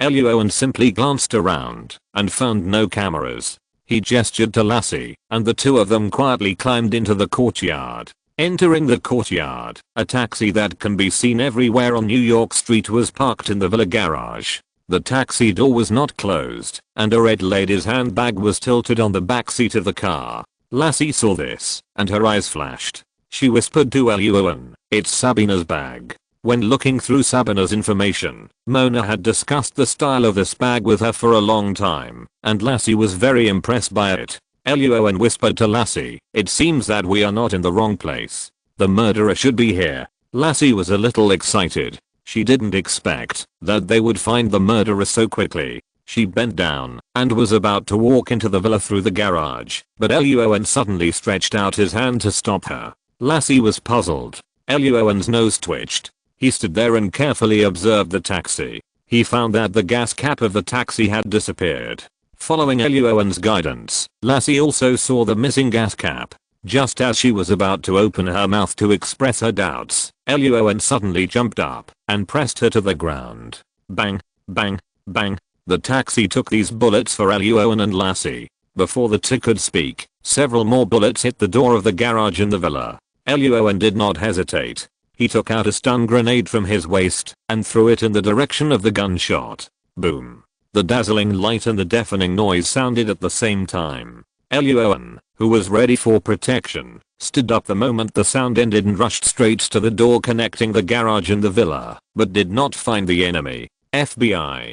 Before Luo An could search the room, a man's shout and a woman's struggle suddenly came from the balcony on the second floor of the villa. Luo An and Lassie walked slowly towards the blind spot with guns in their hands to prevent the other party from shooting them, only to hear the other party shouting, "Don't think about arresting me. Let me tell you. I have filled the bedroom and balcony with gasoline. If you force your way into the room, I will go to hell with this woman immediately." Woo woo woo. Luo An stood in the blind spot and looked carefully at the balcony. He saw a woman in a hollow dress with her mouth taped, her hands tied tightly behind her, and she kept whimpering and shaking her head. A man held a gun against the woman's head with his right hand, while he lowered his head and hid his head tightly behind the woman. Luo An's face was very ugly. He couldn't find a shooting angle at this position, and couldn't kill the other party. Moreover, the other party said that there was gasoline on the balcony, and he didn't dare to use stun grenades for the time being. The strong light produced by the explosion of the stun grenades would have a high probability of igniting the gasoline in the room. This villa is still made of wood, and it would be troublesome if it really caught fire. After exchanging a glance with Lassie and motioning her to call for help, Luo An continued the conversation as the murderer said, shouting, "Relax, man. I promise you, I won't break into the bedroom. You can ask for anything. As long as the hostages are not harmed, everything is fine." On the other side, Lassie hurried to the side of the villa, took out her cell phone, and called the headquarters. "This is Augustus. In the office area of the number 5 investigation team." Augustus answered the phone and glanced at his watch. It had been just over 40 minutes since Luo An and his team set out. According to a 1.5-hour drive, they should have just traveled 1/3 of the way. Is the car breaking down when calling at this time? Please add to favorites. Please add to favorites. Chapter 34 News. So Augustus asked calmly, "What's wrong, Lassie? Did something go wrong on the road?" "Sir, we have found the murderer." Lassie's first words made Augustus spit out the coffee in his mouth. Then Lassie on the other end of the phone briefly introduced the current situation and said solemnly, "We need support. The murderer has a gun and poured gasoline in the bedroom. Luo An and I dare not shoot now." Fouquet. After hearing Lassie's words, Augustus jumped up from the chair. Ignoring the surprised eyes of Mona and others, he said firmly, "I will notify the SWAT team to rush to the forest cabin now. You hold on, don't let the murderer escape." "Okay, sir." Lassie nodded and hung up the phone. Augustus immediately told Mona on the side the news and asked her to contact SWAT immediately and ask the other party to go to the location of the forest cabin as quickly as possible. Augustus himself hurried to the team leader's office, entered without knocking, and said to Verines with a serious face, "Sir, Roan and his team have found the murderer, and the two sides are in a standoff." Verines, who was on the phone, was surprised when she heard this. After she reacted, she licked her lips and became more interested in Agent Roan Greenwood. After whispering a few words and hanging up the phone, Verines stood up and walked to the office area of the number 5 investigation team, saying as she walked, "Contact SWAT immediately, I want to go with them. SWAT has already set off, sir." Upon hearing this, Augustus's head was full of black lines, and he hurriedly stopped Verines and said, "And the location of the murderer is too far away from here. It is not suitable for a press conference. Some of the equipment in the press conference room downstairs has not been dismantled. After Roan and his team catch the murderer, they continue to use this room, and the media will have a higher evaluation of you." Verines paused when she heard this, and the corners of her mouth slightly raised, but she immediately returned to her cold appearance and nodded to agree to Augustus's proposal. Augustus breathed a sigh of relief and turned to look at Mona. Mona raised her hand to signal okay. She had already contacted SWAT, and they had already set off for the cabin in the woods, and were expected to arrive in 40 minutes. After hanging up the phone, Mona looked up at the clock in front of the office area, and found that less than 3 hours had passed since the previous press conference. Her eyes suddenly lit up. Thanks to Roan, her salary and bonus were saved. On the other side, just as Roan was using words to calm the murderer who had left the balcony and took Sabina to hide in the bedroom on the second floor in the villa and was looking for an opportunity to attack, Darren, with a pale face, suddenly appeared on the road not far away and slowly walked towards the villa. Fouquet. Seeing Darren staggering towards her, Roan cursed in a low voice and turned to look at Lassie. Lassie nodded and immediately ran away from the villa in a blind spot where the murderer could not see, grabbed Darren and pressed him to the ground. "What are you doing?" Darren struggled frantically. "Mr. Darren, please get back in the car." Lassie was a little surprised. She didn't expect the other party to be so physically fit. He recovered so quickly after being shaken so badly by Roan's driving skills. "The murderer who kidnapped Sabina is here, right?" Hearing Lassie's words, Darren quickly reacted and stopped struggling immediately. He said to Sabina with a serious face, "Please tell Agent Roan to rescue my wife as soon as possible. As long as the rescue is successful, I will pay a thank you fee of $1 million US. $1 million? Before Lassie could speak, a female reporter with long burgundy hair suddenly ran down from the car on the other side of the road with a man carrying a camera. Without saying a word, she asked directly, "Mr. Darren, you are willing to pay so much thank you money to the FBI. Do you believe that they can rescue your wife? Do you think the FBI has the ability to do so?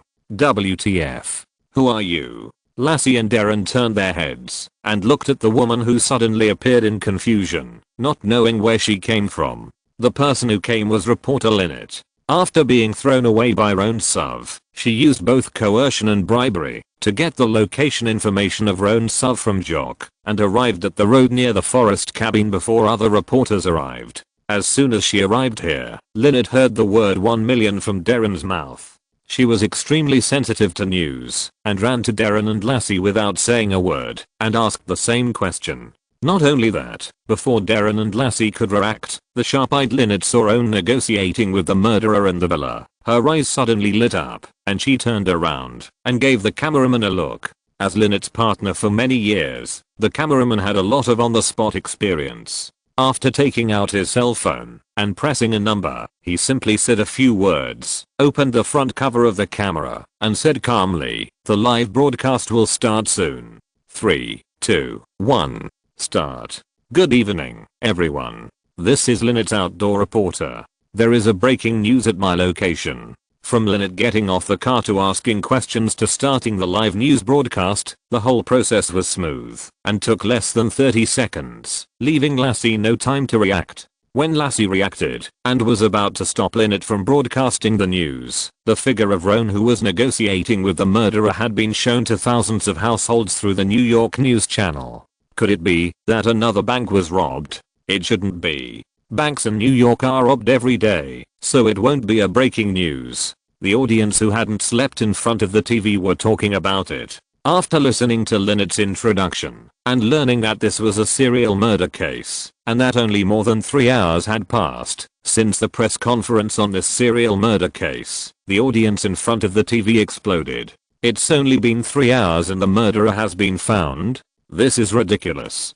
Could he be looking for someone to take the blame? It's hard to say. The FBI has done this before. No, it's impossible this time. Why? Look at the FBI agent who is negotiating with the murderer. He is so handsome. How could he find someone to take the blame? On the other side, at the small cocktail party hosted by Bruce, the party was slowly coming to an end. After taking Matthews to visit a few big shots, Bruce took a sip of wine, moistened his throat, and prepared to walk to the front to simply thank the guests tonight. At this moment, a group of guests suddenly gathered somewhere in the party. Bruce smiled and walked over, clinked glasses with a female guest, and asked with a smile, "What are you watching?" A breaking news on a New York news channel. The female guest took a sip of her wine and smiled. "It says that an FBI agent from your New York branch found the serial killer announced at the press conference not long ago in just 3 hours. Bruce Matthews. Please recommend. Please recommend." If you're listening to this novel on a channel other than Fanfic World, it means they downloaded and uploaded it without effort. We cordially invite you to visit our channel, Mundo Fanfic Novelos. There you'll find the original version of this story and you can explore many other novels of various genres. We're waiting for you to immerse yourself in a world of incredible novels. Chapter 35. My Heart Beats. Hearing the female guest's words, Browson frowned and Matthews turned pale. The two of them apologized a few times and squeezed into the center of the crowd. There was a TV in the center of the crowd. It was originally playing the press conference scene of Veritas, but now it was changed to the live broadcast of New York news breaking news for some reason. On the TV, Lynette, with long burgundy hair, was holding a microphone and introducing the case and the current scene of the cabin in the woods to the audience with a serious face. Seeing Roan standing in the corner of the villa, holding a pistol and negotiating with the murderer, Bruce's face turned black and he turned to Matthews and asked in a low voice, "Didn't you send someone to follow Roan? How did he find the murderer so quickly? And what's the matter with this reporter?" Matthews' eyelids twitched and his mouth was dry. He didn't know how to answer Bruce's question. He opened his mouth for a long time before whispering, "I'll call now. Humph, hurry up." Seeing the various complicated looks of the people around him, Bruce's face was stern and he didn't know what to say. He waved his hand to signal Matthews to leave quickly. Matthews squeezed out of the crowd with cold sweat on his head, walked to the corner of the room and immediately called his subordinate Jock to ask what was going on. As a result, he learned that Jock had not arrived at the villa yet, and it would take at least 10 minutes. Moreover, facing Matthews's question, Jock, who was driving, looked confused. "Sir, didn't you ask me to notify the reporter?" Matthews, Point Fouquet. At the door of the villa, Darren looked at the female reporter who was talking in front of the camera. His face was livid, and he was holding his mobile phone to contact people everywhere, hoping that someone in his circle of friends knew the senior executives of New York News, and asked them to quickly notify the female reporter to stop the live broadcast. He didn't want the kidnapping of his wife to be a big deal.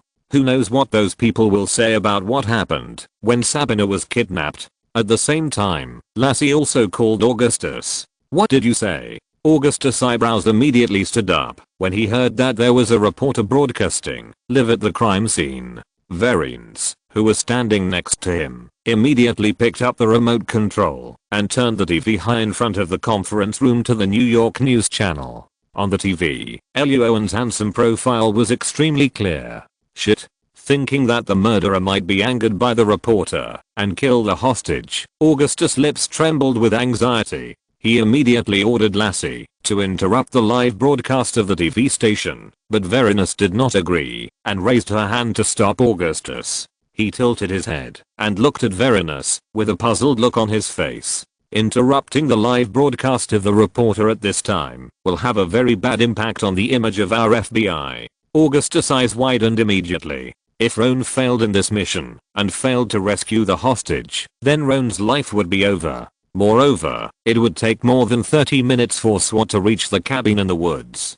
God knows whether Roan can hold the murderer for 30 minutes. Mona, who was sitting next to him, also thought of this and hurriedly stood up to speak. Trust your men, Augustus. Seeing the figure standing in the corner on TV, holding a Glock 18, wearing FBI standard equipment, that Roan looked like a high-end model, Vereen's heart skipped a beat. After reacting, her face returned to normal, and she said in a deep voice, "Pay attention. Does Roan look nervous now?" Augustus and Mona turned their eyes to the TV, and found that Roan in the camera was not only not nervous, but even talked and laughed with the murderer. Although the distance was too far, it was unclear what they were talking about. Augustus, Mona, trust Roan Greenwood. Vereen's changed the position of her legs, stared at Roan on TV, and said deeply, he must have a way to solve the murderer and rescue the hostages. Augustus took a deep breath, signaled Lassie to keep an eye on Darren, and not to make any other movements, then hung up the phone, and sat in a chair staring at the TV.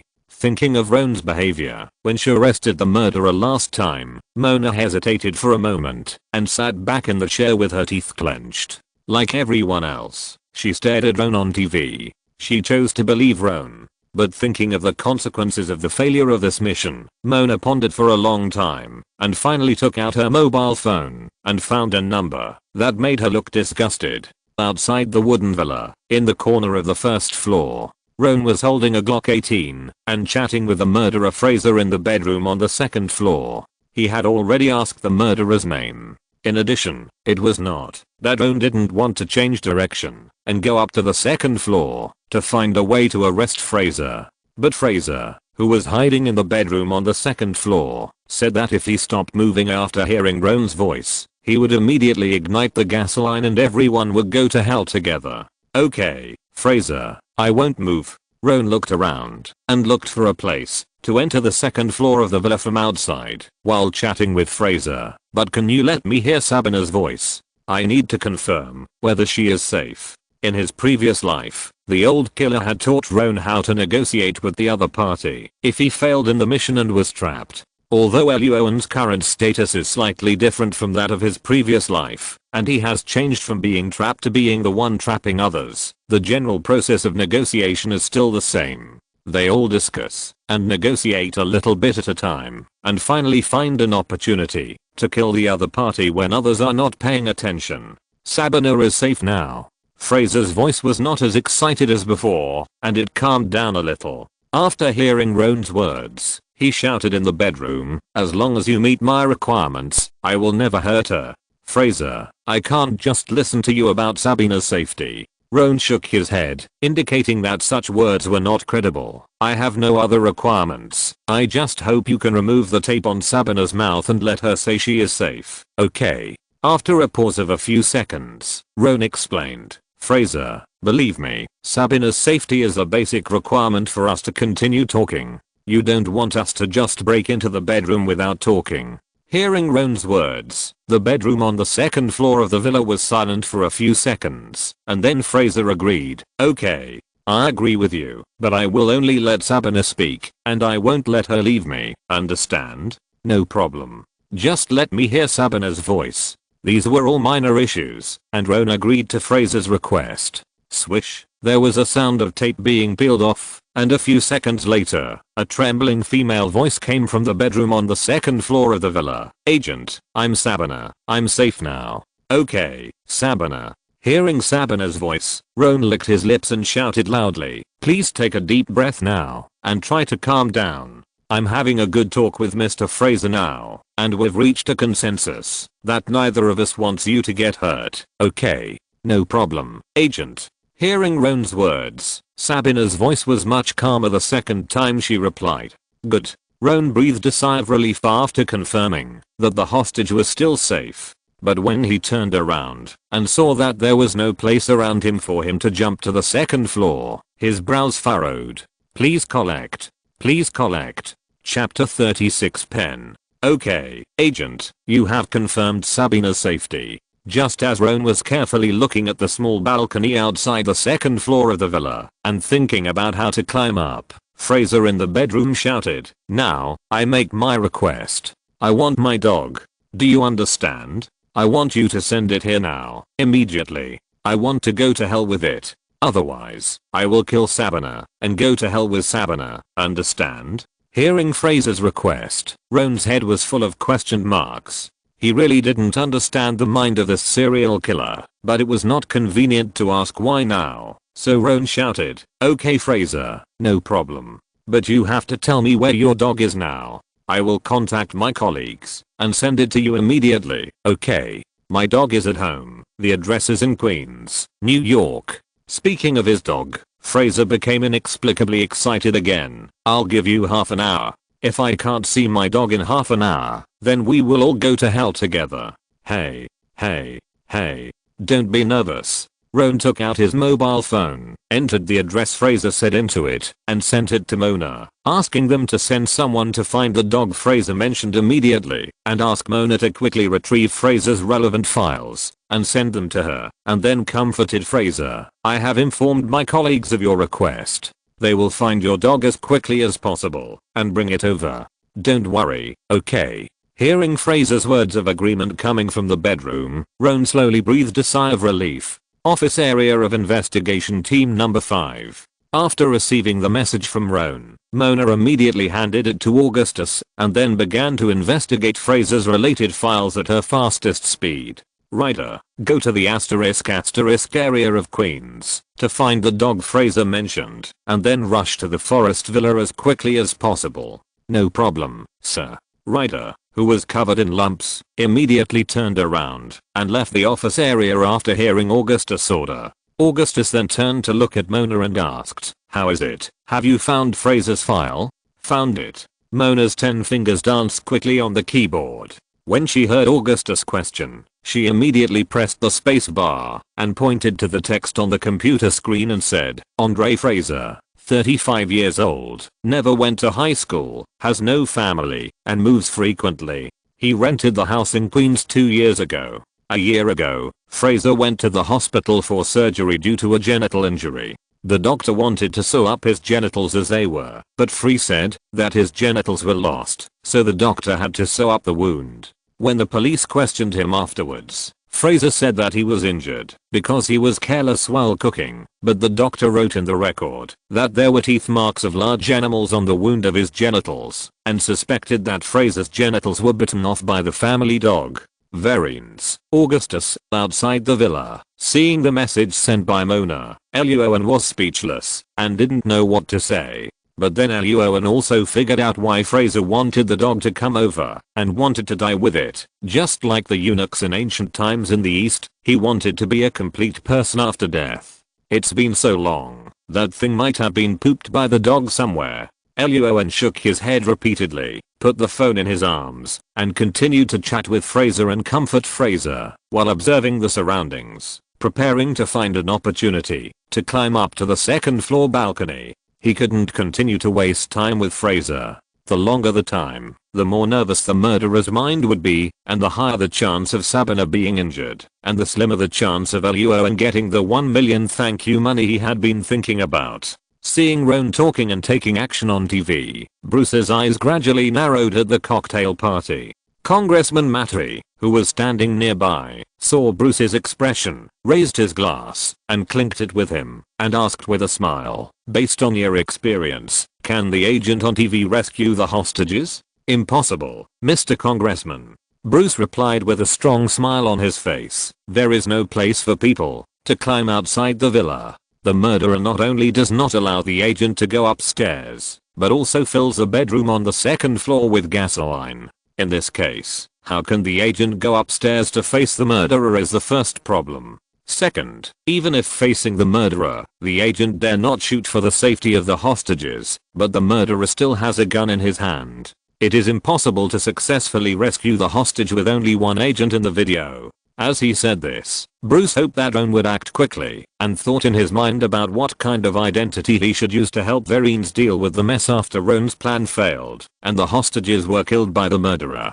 "Sir." After hanging up the phone, Matthews walked to Brucean. Brucean glanced at him and said nothing. Matthews' heart suddenly sank. In the office area of the 5th investigation team, everyone saw that Roan began to move. Augustus frowned, Mona clenched his fists, and was extremely nervous.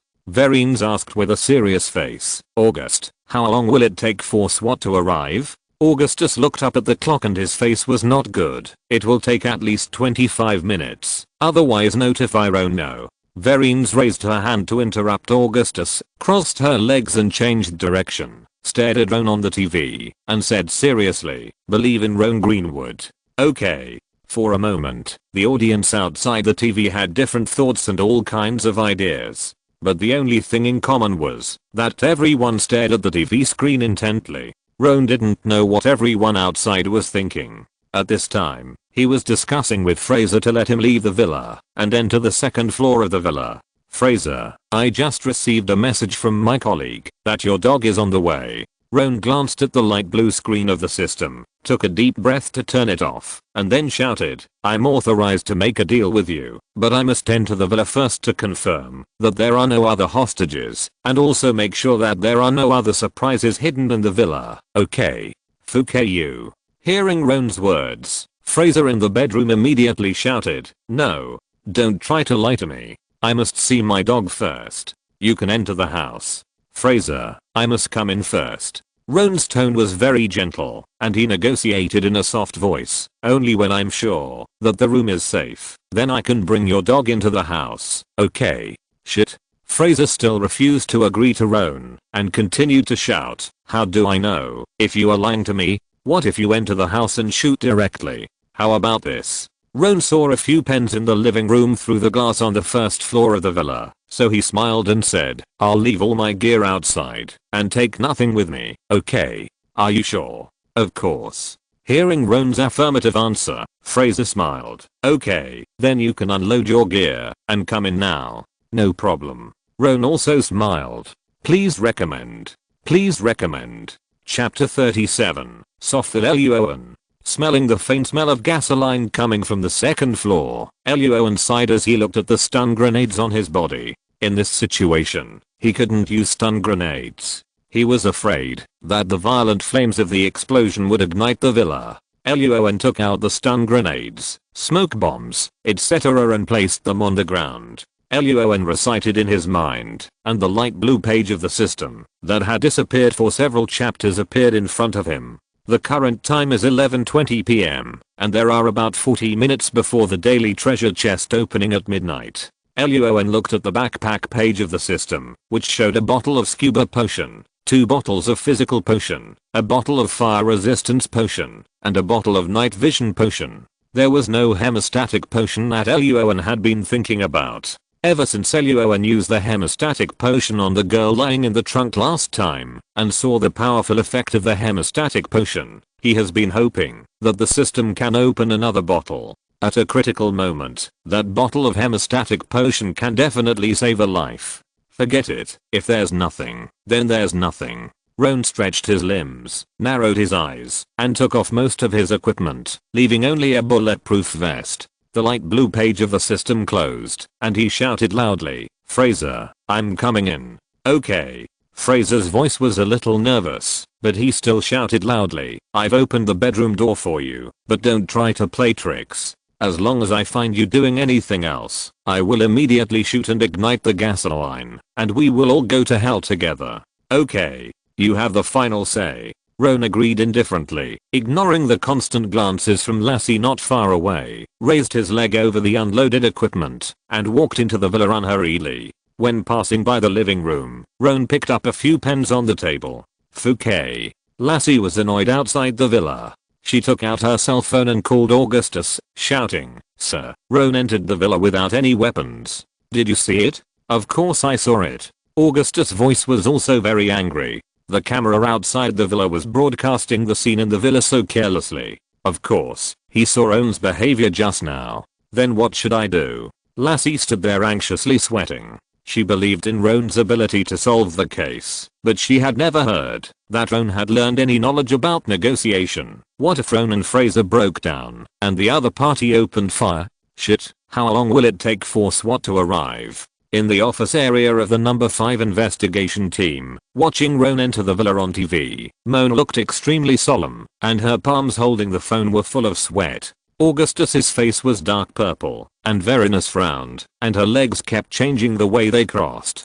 Hearing Lass's words, Verinus stared at the TV screen with her eyes and said the same words, believe in Roan. Bang. Lassie hung up the phone and subconsciously wanted to throw it away, but thinking that she might need it to contact Augustus later, she suppressed her displeasure and put it back in her pocket.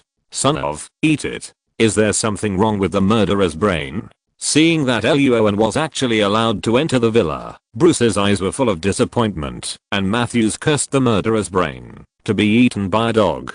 But then he thought again. Luo An had removed all his equipment, but the murderer had a gun and hostages in his hand. Bruce took a deep breath and his hand holding the wine glass gradually relaxed. He had read Luo An's file. The other party had not studied negotiation in depth, but only learned a little bit of negotiation during the training of the FBI Academy.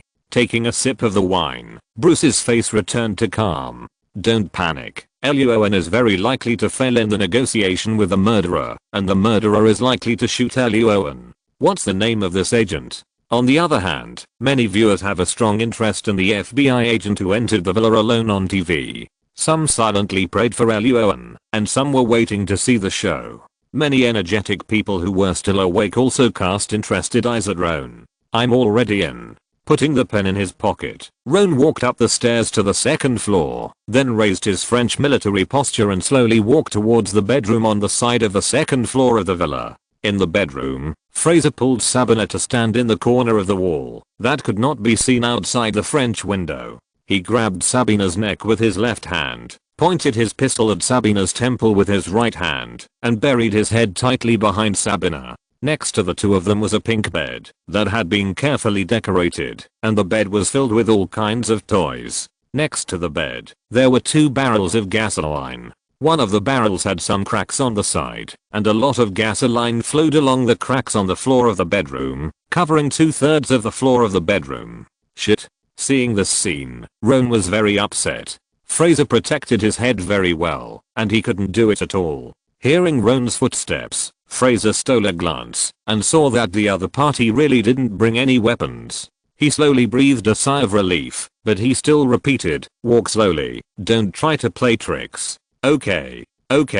Standing at the door of the bedroom, Roan gave Sabina, who was wearing a lace hollow dress with her hands tied behind her back and pale face, a look that told her not to panic. Then he did not enter the bedroom, while turning in circles outside the bedroom door, and said to Fraser, look carefully, I really don't have any weapons, okay? Hearing this, Fraser slowly raised his head from behind Sabina, and saw that Roan at the door of the bedroom really had no weapons in his hands, and there was no trace of guns on his waist and trouser pockets, so he breathed a sigh of relief. But looking up, Roan's handsome face immediately caught Fraser's eyes, and Fraser subconsciously looked at Sabina. Sure enough, Sabina was no longer panicking at all, and her eyes were staring straight at Roan. Fraser was immediately furious. He pointed his gun at Roan and yelled, damn FBI agent. You still have a bulletproof vest. Take it off immediately. Hey, Fraser, bulletproof vests are not weapons, okay? Roan was frowning and immediately shouted, I have already put the weapons outside the villa to show my sincerity. Now please show your sincerity as well, okay? Hearing that Roan refused to take off the bulletproof vest, Fraser grinned and whispered in Sabina's ear, see, dear, what's the use of man being handsome? The other party is just a wimp. Sabina didn't speak, and couldn't speak, because Fraser stuffed the gun into her mouth. Standing at the door of the bedroom, Roan looked down at the distance between himself and Fraser, and asked calmly, Fraser, can I enter the bedroom? Hearing Roan's question, Fraser, whose head was hidden behind Sabina, had an unnatural blush on his face, and said with a smile, of course, FBI softy, you can come in. Listen, Fraser, I'm not a softy, this is just a job, I just don't want to lose my life for the job, okay? Walking into the bedroom with long legs, Roan pretended to be weak, with a calm expression, and said calmly, you want your dog, and I just want to complete the task assigned to me by my superiors and check if there are any other surprises in the room. Everyone just takes what they need, don't embarrass each other, okay? Browson remembered correctly that Roan Greenwood did not systematically study negotiation, but Roan had learned it from the old killer in his previous life. When a killer is trapped by the enemy, how should he negotiate with the other party? It's very simple. A little bit of discussion, a little bit of empathy, and finally, when the other party is not paying attention, find an opportunity to kill the other party and escape from the scene. Please collect. Please collect. Chapter 38. Bosses are not good people. Please recommend. What Roan is doing now is to empathize with the other party. The information about Fraser that Mona sent him shows that Fraser has never been to high school, which means that he has a low level of education and is unlikely to have studied psychology. He has no family, which makes him lack love, so he can do things like killing and dismembering without any psychological burden. He changes jobs frequently, which means that he is either clumsy and always fired because he can't do his job well, or he is not satisfied with his job, such as disliking the work content is too troublesome, colleagues are difficult to get along with, and the boss always finds fault with him. But no matter which one, it is enough to show that Fraser doesn't like the act of working itself. So complaining about work can definitely resonate with Fraser. Sure enough, when Roan said that he went upstairs to check the room just to complete the task and the FBI is just a job, Fraser's attitude instantly eased a lot. Okay, wimp agent. Perhaps to save face in front of Sabina, Fraser still didn't give up the title of wimp, but the emotion in his words was much calmer. Hurry up and check the house. There is no surprise that your brainless boss is worried about. After checking the house, we will quickly make the deal. Hurry and send my dog to me. Roan shrugged, pointed at the big pink bed in the room, and asked, what's under here? I want to make sure there is no surprise hidden under here. You know, my bosses are all brainless, and I don't want them to find fault with me and deduct my salary. Who knows which nightclub they will go to with my salary to play games. Bullshit. Fraser, whose head was hidden behind Sabina, rolled his eyes. He clasped Sabina's neck with his left hand, pointed a gun at her temple with his right hand, and slowly moved her to the other side of the room, then said, then you hurry and take a look. There are only clothes and toys I prepared for Sabina under the bed. There is no surprise. I believe you, Fraser. Luo An shrugged, and took a few steps forward. He knelt on one knee, and turned over the quilt hanging beside the big bed. While glancing under the bed, he replied, but you know, Fraser, all the bosses in the world are the same. They will use all kinds of reasons to target you, as if letting you spend a whole day comfortably will make them uncomfortable all day. Hearing this, Sabina, the company's president, rolled her eyes. Fraser nodded repeatedly, and said in agreement, you're right, bosses are not good people. So last time the boss of the dye factory said that I was not active at work and wanted to deduct half a month's salary from me, I chopped him into pieces that night. Damn it, I'm never late for work every day. What right does he have to say that I'm not active at work? Luo An. My god, there is an unexpected gain. Roan's eyelids twitched, and he found that he was close enough to Fraser. He could barely see Fraser's head hiding behind Sabina from the side, so he quietly pulled the pen out of his pocket and held it in his hand. Just as he was about to stand up, Fraser suddenly shouted, don't move. Soft-assed agent. Roan's face darkened instantly, but then he heard Fraser shout loudly, what's that outside the villa? Your FBI's new weapon. Are you lying to me? Where did the sniper rifle come from? SWAT can't be that fast. Roan's face seized slightly, but his brows were furrowed. He quietly hid the pen behind his hand, stood up and looked outside the villa through the glass of the bedroom. He found a dark camera mounted on the wall of the villa, which was broadcasting what was happening in the bedroom. Before, Fraser and Sabina hid in the blind spot of the bedroom. At the same time, Fraser couldn't see outside the bedroom. But just now, Fraser and Sabina moved their positions, and his peripheral vision immediately found the camera outside through the French window of the bedroom.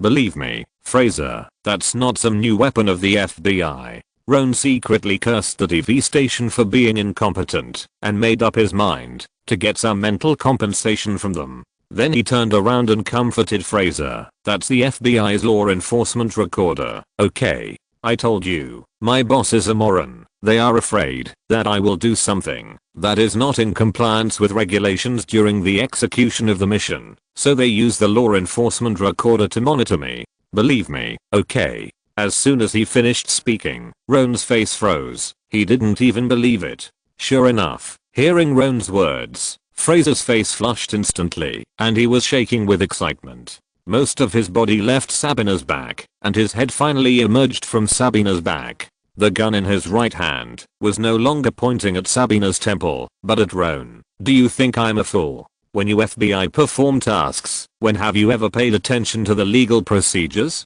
That's your new weapon, Roan. Fraser's words were well reasoned and convincing. The scene in the bedroom was transmitted to thousands of households through the camera. Seeing Fraser pointing the pistol at Roan, who was close at hand, Mona screamed. Augustus' eyes were wide open, Veronice's muscles were tense, and her legs were clamped tightly. At the cocktail party, Browson subconsciously raised the corners of his mouth. Matthews clenched his fists and muttered to the murderer to shoot quickly. Several congressmen narrowed their eyes, and many female guests covered their mouths and screamed, turning away and not daring to watch the bloody scene that happened next. As for Lassie outside the villa, she cursed loudly, not knowing whether she was cursing Roan or the murderer. She immediately picked up the pistol and rushed into the villa quickly. The burgundy-haired reporter in its heart was pounding, and her mind was extremely confused. It was the first time she saw someone shooting someone else at such a close distance.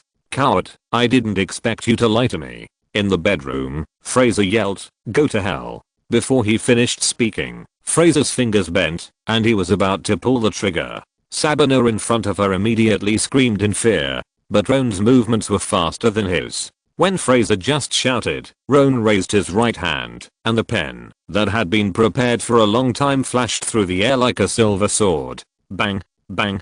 Two different sounds sounded in the bedroom at the same time. The bullet whizzed past the right side of Roan's cheek. The breeze passing by was slightly warm, but Roan was unharmed, and his expression was very calm. On the other side, Fraser's eyes were wide open, and his whole body collapsed on the ground. A pen was stuck in the center of his forehead, and his face was facing the French window of the bedroom. Through the French window, the audience in front of the TV could see that the pen was inserted very deep, with only a little end left outside. Oh my god.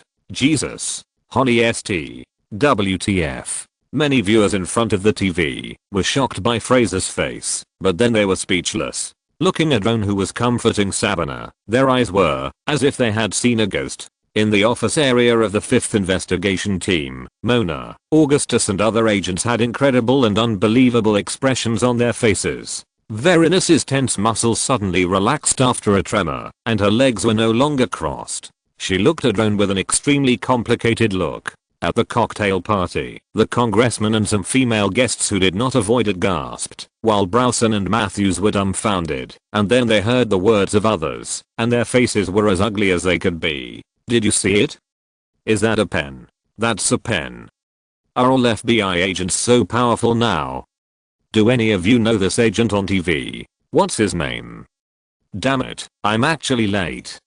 New author and new book. Thank you all for your strong support, especially Skmakilo, 9527, Monsterlolo, Guest Circle, as always, Werewolf Luo An, 053844.QDCN, Familiar Warmth, Gravity Front. 201705201357529091, Joker, Renmin Wishi, Heochan Zingayu, Chenyanchan, Cool to the Wind, FX 936, Kyanglang Xiao. The name is not this, but I don't know the characters. I'm really sorry TT. IV 2011, Shuva come with the BB, Loyal Sylvia 123 Shine and other book friends for their recommendations. Thank you all. I didn't mean to not thank the names of the other book friends who voted for me. It's mainly because the number of words allowed is so limited. I'm really sorry TT. Don't worry, this book will never be discontinued. There will be 2 updates every day during the new book period. The update time is either from 12 to 2 o'clock, or from 8:30 to 10 o'clock in the evening. There is no other way. The author has to go to work during the day, and only has time to write books during these 2 times. Finally, thank you very much for your support. Thank you very much. Thank you very much. Thank you very much. Chapter 39 The water is too deep to control. Please recommend. It's safe now, Miss Sabina. Inside the villa, at the moment when Fraser collapsed to the ground, Sabina, who was wearing a lace hollow dress, softened and fell forward into Roan's arms. Roan subconsciously reached out to catch her. Seeing that Sabina's hands were still tied behind her back, he quickly took out another pen from his pocket and broke it. At the same time, he lowered his head and asked with a serious face, "Miss Sabina, you are not injured?" "No, I'm fine." Sabina shook her head and looked up at Roan's face. After her hands were untied, she immediately touched Roan's cheek and asked with a dazed look, "What about you, Mr. Agent? Are you injured?" Roan's expression was a little stiff. But when he thought of the men and women who had served Sabina in the club, Roan understood that this was also Sabina's style. None of the people who had served Sabina were ugly. Even the black youth Craig was a rare handsome guy among black people who met the aesthetic standards of white people. In addition, when Roan entered the room just now, Sabina stared at him straight, which made the murderer Fraser a little jealous. Sabina's behavior of touching Roan's face can only be said to be restrained. FBI. Roan just took Sabina's hand away from his face, and Lassie, holding a Glock 19, quickly ran up the stairs and rushed into the bedroom. After shouting the slogan, she found that the murderer was lying on the ground with his back to him, and Roan was squatting on the ground holding Sabina. Seeing that Roan was unharmed, Lassie put away her pistol and breathed a sigh of relief, then slapped Roan on the shoulder and cursed, "Fuck you, Roan Greenwood. How can you be so brave? You dare to face the armed gangsters wearing only a bulletproof vest. Do you want to die? A bulletproof vest can only protect your body, not your brain." "I'm fine." Roan stood up from the ground, hugged Sabina in his arms, turned around and left the bedroom, and walked out of the villa, smiling. "Believe me, I cherish my life." "Shit. Do you think I will believe you?" Hearing Roan's words, Lassie raised his middle finger at his back, but she scanned Roan carefully, frowned and asked, "Roan, where did you hide your gun? Why didn't I see it?" "Hide the gun?" Roan turned around with a puzzled look on his face. He didn't understand what Lassie meant, or he was a little doubtful whether Lassie meant what he thought. Sabina in his arms reacted, her face flushed unnaturally as she answered, "Agent Roan didn't use a gun, he just used a pen to kill the gangster who held me hostage." "WTF?" Lassie gasped. She was busy climbing over the wall to enter the villa and didn't see Roan killing anyone. Hearing Sabina's words, Lassie turned around and turned the body over. Only then did she see the end of the pen in the middle of the forehead. The air in the bedroom fell silent for a long time before Lassie's somewhat abstract voice "Holly St." was heard. "Hello, Agent." Roan had just walked out of the villa with Sabina in his arms when a female reporter with long burgundy hair ran over quickly, put the microphone to Roan's mouth, and asked with excitement, eyes full of stars, "May I ask what your name is? How did you manage to kill the gangster with a pen? Is this move a new course taught by FBI agents? Also, do you have a girlfriend?" Roan. Looking down and seeing Sabina's interested expression, Roan took a deep breath, grinned, revealing 8 standard teeth, smiled at the camera, then turned to Lynette and replied, "I'm sorry, Ms. Reporter, I'm busy with work, so I can't answer that. If you have any questions, please come back to our boss's press conference. She will answer all your questions for you. Thank you." After that, Roan took Sabina to where Darren was and ignored the female reporter's questions. Seeing Roan's behavior, the cameraman curled his lips in displeasure. "What a proud man." "No, this is not pride." Lynette interrupted the cameraman's evaluation, staring at Roan's handsome back without blinking. "He doesn't talk nonsense when facing the reporter's interview.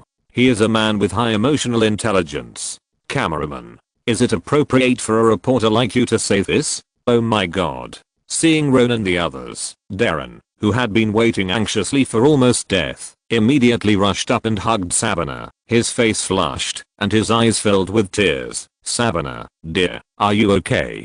Are you hurt? The gangsters didn't hurt you, did they?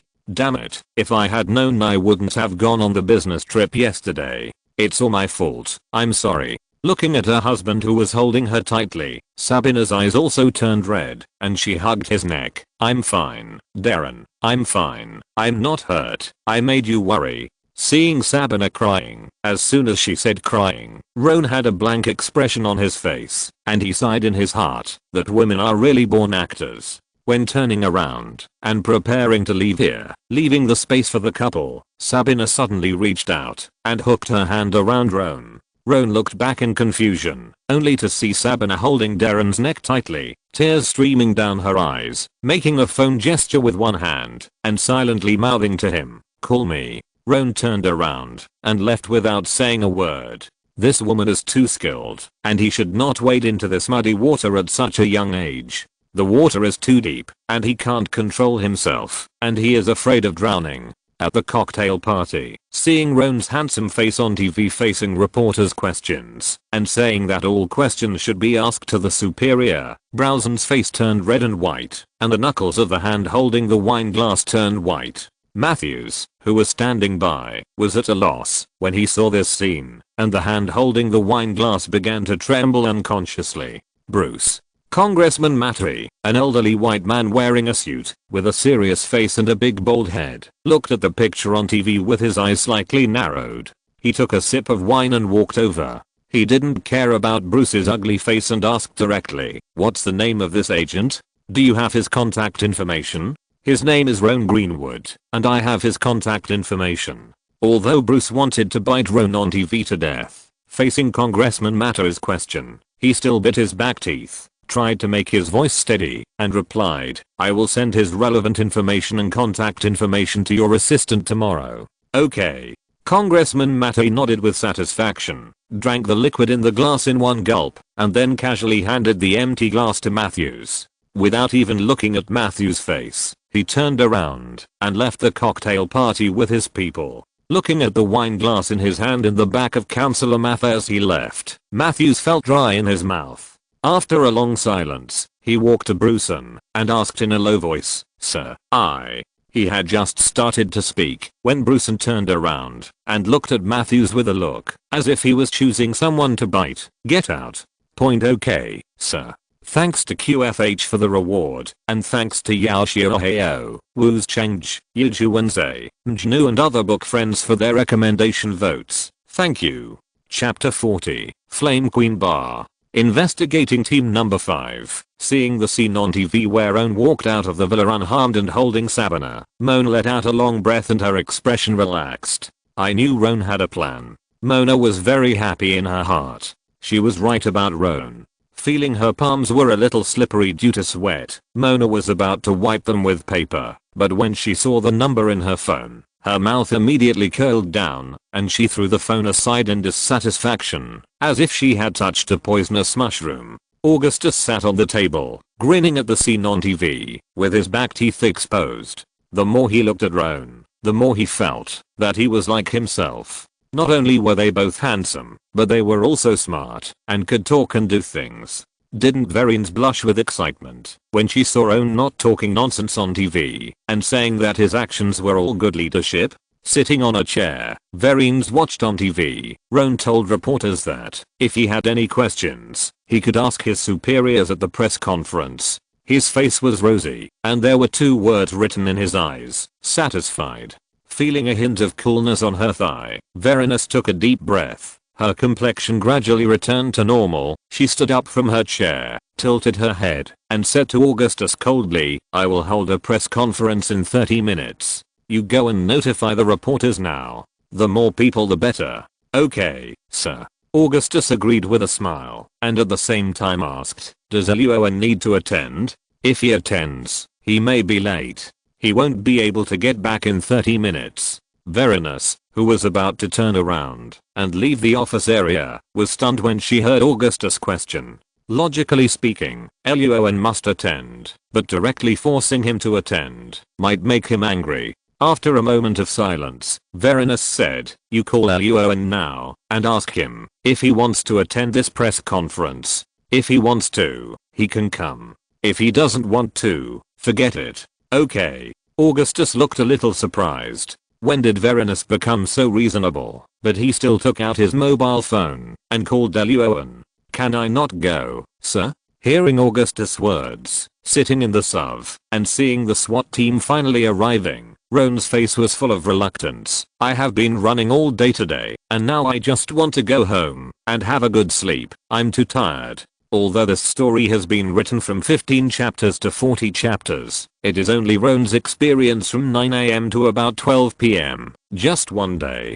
This, looking at Vereen's who was standing next to him, and also heard Roan's voice on the phone. Augustus's face was a little stiff. He coughed and was about to speak, but Vereen's nodded and agreed, and said coldly, "Agent Roan, you have worked hard. Go home and rest first. I allow you to come to work tomorrow afternoon." Augustus. Roan looked happy. "Okay, thank you sir." After hanging up the phone, Vereen's ignored Augustus' face that said "I also want to go to work later tomorrow," and directly dragged her somewhat weak legs and turned to the bathroom of the number 5 investigation team. At the same time, he said to Augustus seriously, "August, in 30 minutes, I want all the news media in New York to appear in the first floor conference room. Understand?" "Yeah." Augustus sighed, turned his eyes away from Vereen's, and turned to the agents in the office area. "Now, everyone, take action. Contact the New York media for me. No matter how big or small, no one should be left behind." All the agents. Next to the cabin in the woods, on the side of the road, Darren and Sabina, a couple, waited for the secretary's car to pick them up, while talking to each other and comforting each other. At the same time, they had a tacit understanding, and did not mention anything that they had hidden from each other. Roan hung up the phone, and his eyelids jumped when he saw this scene in the SUV. He had a lot to say, but didn't know what to say. After Lassie talked with the SWAT who arrived after the incident, she agreed with one of the female agents to go shopping together tomorrow, and then return to Roan's SUV. "Take me to the Flame Queen bar in Manhattan." As soon as they got in the car, Lassie was anxious to ask Luo An to drive quickly, then pulled down the mirror above the passenger seat, magically took out some cosmetics from her pocket, and began to paint on her face. "Hurry up, there's someone waiting for me there." Luo An's face was full of constipation, but he didn't say anything. After shifting gears and stepping on the accelerator, the SUV slowly moved forward. After putting on makeup, Lassie put away her makeup, took off her suit jacket, folded the shirt inside, and tied it up, making a seductive look. Seeing the street lights on both sides of the road slowly retreating, she was silent for a long time, and asked with a tangled face, "Hey, Luo An, can you show the speed you drove at that time?" "What did you say?" Luo An tilted his head, and asked with a smile, "I remember someone complained that I drove too fast before, saying that he would never ride in my car again in this life. Why are you asking me to drive fast now?" A narrow-minded man. Lassie rolled her eyes, thought for a while, and took out 4 business cards from somewhere, and handed them to Luo An who was driving. "As long as you can take me to the Flame Queen bar within 20 minutes, one of these 4 girls will be yours tonight. How about it?" Luo An tilted his head to take a look, but did not take the business card. "Who are they?" "Don't worry, little boy, I won't lie to you. It won't do me any good. This is the reward for you and me successfully solving the case today." Lassie stuffed the business card into Luo An's suit pocket and smiled. "They are all students from New York University. Because of their good looks and good figures, they work part-time as waiters and models in the bar. With my help, as long as you are not too stupid tonight, you can definitely take one of them home." Haha.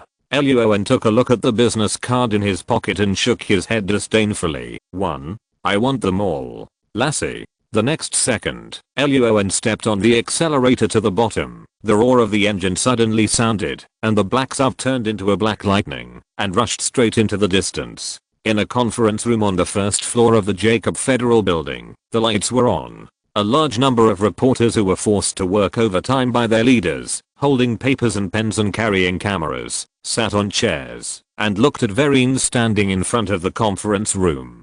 Vereen's had changed out of the professional suit she had worn 4 hours ago, and put on another casual suit with long pants. Not only that, Vereen's original light makeup was also redressed, a little thicker than before, making her look more fierce. "Good evening, everyone. Thank you for attending this press conference." Vereen simply repeated the brief situation of the crime scene, then explained the process of her detective solving the case, followed by a brief introduction to the identity of the murderer Fraser, and finally stopped when introducing how her detectives caught the murderer. "Why don't you say it? Is the agent injured?" Several reporters from small newspapers were a little confused, not understanding why Vereen stopped at the key point. Please collect. Please read. Chapter 41 You can still come to work. Please read. Hearing the mutterings of reporters from several small newspapers, many reporters from well-known New York media sitting in the front row of the conference room looked at each other, as if they had guessed what Vereen was going to do next. Sure enough, as Vereen stopped talking, the female agent who had been standing in the corner of the conference room immediately picked up the remote control and turned on the TV hanging high in the corner in front of the conference room. The program inside was the New York News Channel, which was continuously replaying the scene where the gangster Fraser aimed a pistol at Roan, but was killed by Roan with a pen. Oh my god. Is this true? It was the first time for several reporters from small newspapers to see this scene. They were so surprised that they gasped, causing the air temperature in the conference room to drop a lot. The reporters from well-known media sitting in the front row also stared at the TV intently, and their expressions were very exciting. Although these media were well informed and had seen this scene before coming here, when the scene was presented in front of them again, their attention was still diverted. There is no other reason. The scene of killing the gunman with a pen is so movie-like. Coupled with Luo An's cold and handsome face, if you cut out this clip alone, people will definitely believe it is a new Hollywood movie. Dear journalist friends, seeing the wonderful expressions on everyone's faces, Vereen's lips curled up slightly, but soon retracted, and said calmly, "This is the actual video of our FBI agents shooting down a serial killer. The killer's biological samples are completely consistent with the biological samples extracted from the two crime scenes. So, now I hereby announce the serial murder and dismemberment case discovered in Queens, New York today. After 5 hours, our FBI successfully solved the case and shot the murderer, X. And the room was silent for a few seconds, and then it suddenly became noisy. One by one, reporters crowded in front of Vereen's like crazy, shouting, "Team leader, the 5 hours you just mentioned, is it true or false? Before the news broke, your FBI has been searching for this suspect? Team leader, what do you think about the agent on TV openly speeding during the investigation? Madam, what is the name of the agent holding the pen? He doesn't look old. Does he have a girlfriend?" Vereen did not rush to answer the reporter's questions, but cast her eyes towards the live camera, raised her lips slightly, and silently lip-synced. "Thank you." No one knew who she was thanking, but Bruce felt that Vereen was thanking him. Because of his help, Vereen succeeded in getting noticed in front of the media, and her career was further developed. In the detached apartment, Bruce's face darkened when he saw this scene, and he threw the cup in his hand to the ground. The next second, the phone next to him suddenly rang, and Bruce's pupils shrank when he saw the contact, but he still pressed the answer button. A hoarse voice came from the other end of the phone. "Bruce, you've gone too far this time."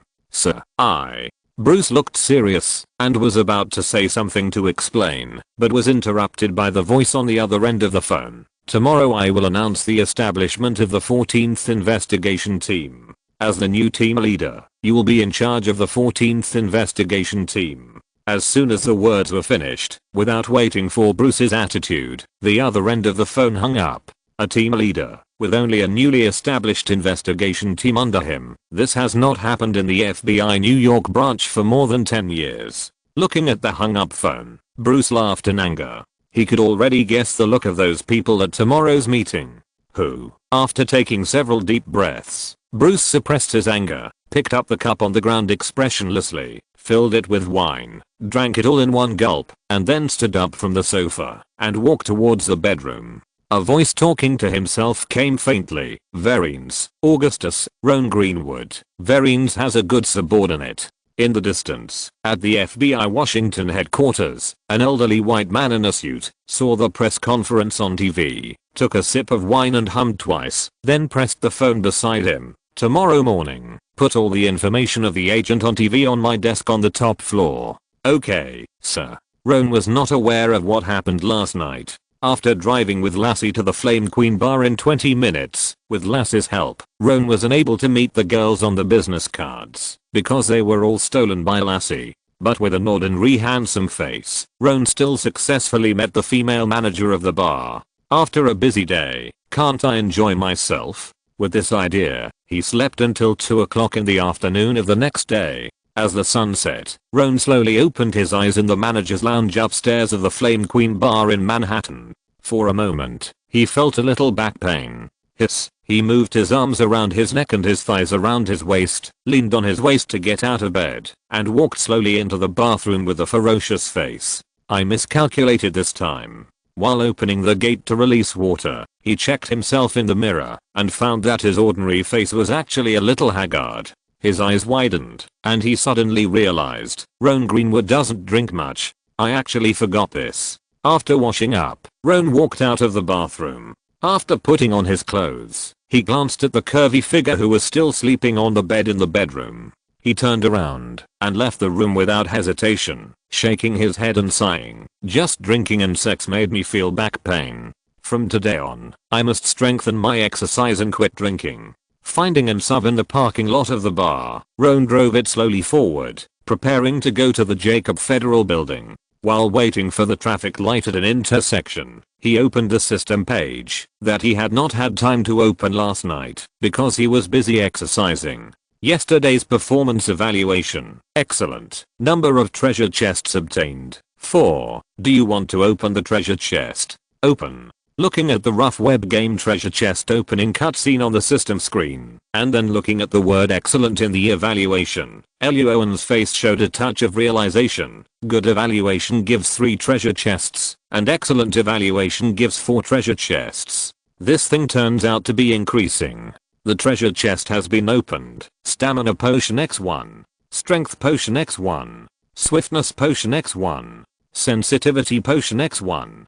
Touching his sore lower back, and then looking at the 3 bottles of stamina potions in the system backpack, Luo An did not hesitate, took out a bottle and drank it. Smacking his mouth, there was no taste, but after a few seconds, an indescribable feeling spread from Luo An's abdomen to his whole body. Luo An was a little unhappy when he saw that the hemostatic potion he wanted most was not opened in the treasure chest. But after drinking the stamina potion, he felt that in the blink of an eye, his waist was no longer sore, his legs were no longer painful, and his body was not weak, even if he fought 10 people. Luo An's eyes lit up. Good stuff. It turns out that stamina potions are the best. The sub arrived at the Jacobs Federal Building soon. When Luo An walked out of the parking lot, he happened to meet Lassie, who came out to buy coffee, so he raised his hand and smiled and said hello. Good afternoon, Lassie. Luo An. Seeing Luo An's energetic face, Lassie was shocked to know who he went to exercise with last night. You can actually come to work. Luo An was immediately unhappy. Who are you looking down on? Thanks to Cheyenne Langv, Xingchen01, Tanxios Nai, Ningran, QFH, 201906082118033313, 62,592,299. Chuling Mu, WS.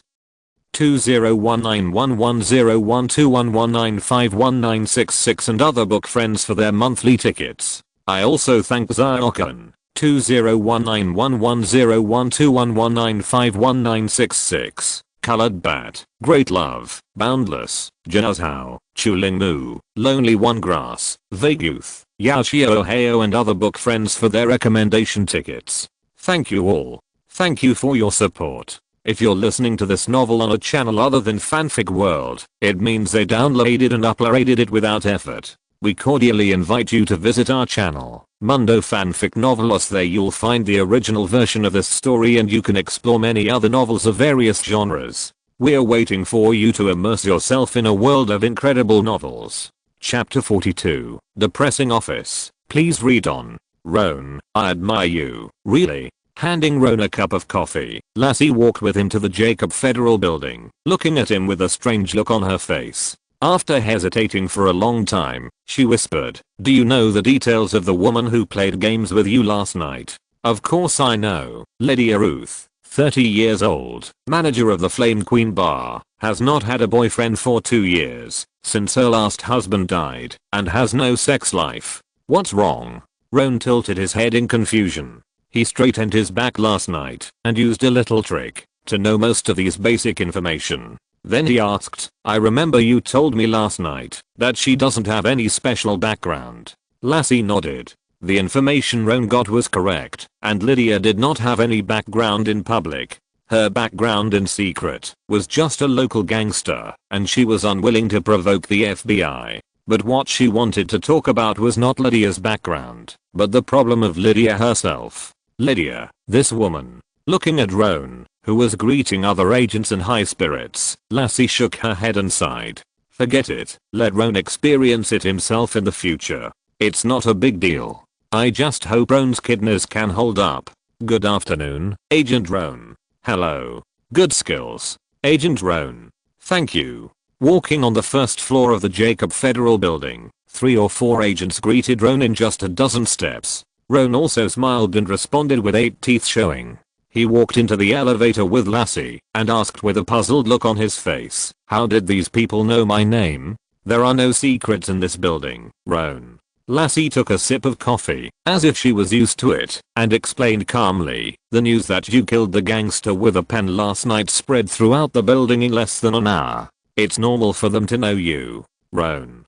Before he could speak, the elevator arrived at the floor where the number 5 investigation team was located. As the elevator door opened, a deafening applause came into the elevator, which scared Roan. "Well done, Roan." Mona and several technical agents cheered and applauded Roan. The bear-like Reed also applauded and shouted, "Roan, you must teach me the technique of throwing the pen later. I will provide you with breakfast for a year." Roan saw this scene and showed a real smile on his face, not the kind with 8 teeth showing. He hugged everyone and thanked them. "Thank you everyone. Last night's operation also depends on your support and help. Thank you very much." Haha, I knew Roan would say that. Hearing Roan's words, Augustus came out from behind the crowd, patted Roan's shoulder hard, looked him up and down, and nodded with satisfaction. "Well done last night, Kit. You have some skills like when I was young." Everyone. Looking down at Augustus's big belly, Roan still had a smile on his face, and didn't say anything. He was happy. Let's go, do what we need to do." With a big wave of his hand, Augustus drove the agents back to the office area of the number 5 investigation team and took Roan to the other side of the corridor. Luo An asked in confusion, "Where are we going?" "To the office of the team leader Verinus. She wants to see you." Augustus walked while patting his big belly. While answering Luo An's question, he did not forget to show a smile to the passers-by and pat Luo An's shoulder. A sense of parents showing their children in front of outsiders came over him. "By the way, Luo An." Halfway through the walk, Augustus suddenly pulled Luo An's shoulder, motioned him to lower his head, and then whispered in Luo An's ear. "During the meeting this morning, Bruson was appointed by the Special Agent Director as the team leader of the newly established 14th Investigation Team. You can't guess how ugly Bruson's face was at that time. Luo An." He tilted his head and glanced at Augustus, who was so happy that his back teeth were exposed. Luo An didn't expect that he actually had a hobby of gossip. The two walked to the end of the corridor. Augustus pointed to the door not far away and said, "Verines is waiting for you inside. Be careful when you talk. After the chat, hurry back to the office. I have something to tell you." "Okay, sir." Seeing Augustus turn around and leave, Luo An lowered his head to adjust his suit. Seeing that there was nothing wrong, he knocked on the door of the office. "Come in." Hearing Verine's extremely cold voice, Luo An raised his eyebrows, calmly opened the door and walked in.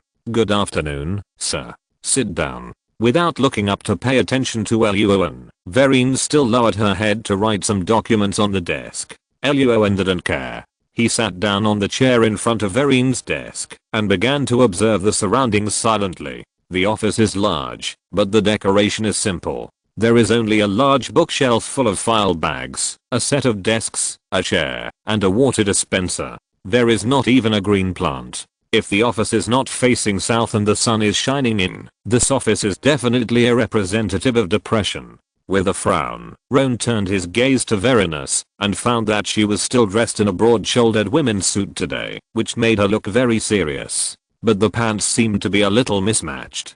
Click. Hearing the sound of a signature pen thrown on the desk, Roan quickly moved his gaze away from Verinus. Verinus didn't care and took out another folder on the desk and began to read without any emotion. Roan Greenwood was born on April 1st, 1981 at Boston Children's Hospital. Your father is a professor of accounting at Boston University. He died of a street shooting when you were 4 years old. The murderer is unknown. Your mother is a doctor at the Children's Hospital. She died of a street shooting a week after your 18th birthday ceremony. The murderer is also missing. After reading this, Verinus looked up at Roan and asked expressionlessly, "Am I right, Agent Roan?" Roan's heart skipped a beat, and his mind began to frantically flip through the memories left by his previous life, but he replied expressionlessly, "No. Isn't it just pretending to be paralyzed? Who can't do that?" "Okay." Seeing that Roan had no objection, Verinus continued to read. "After your mother died, you worked odd jobs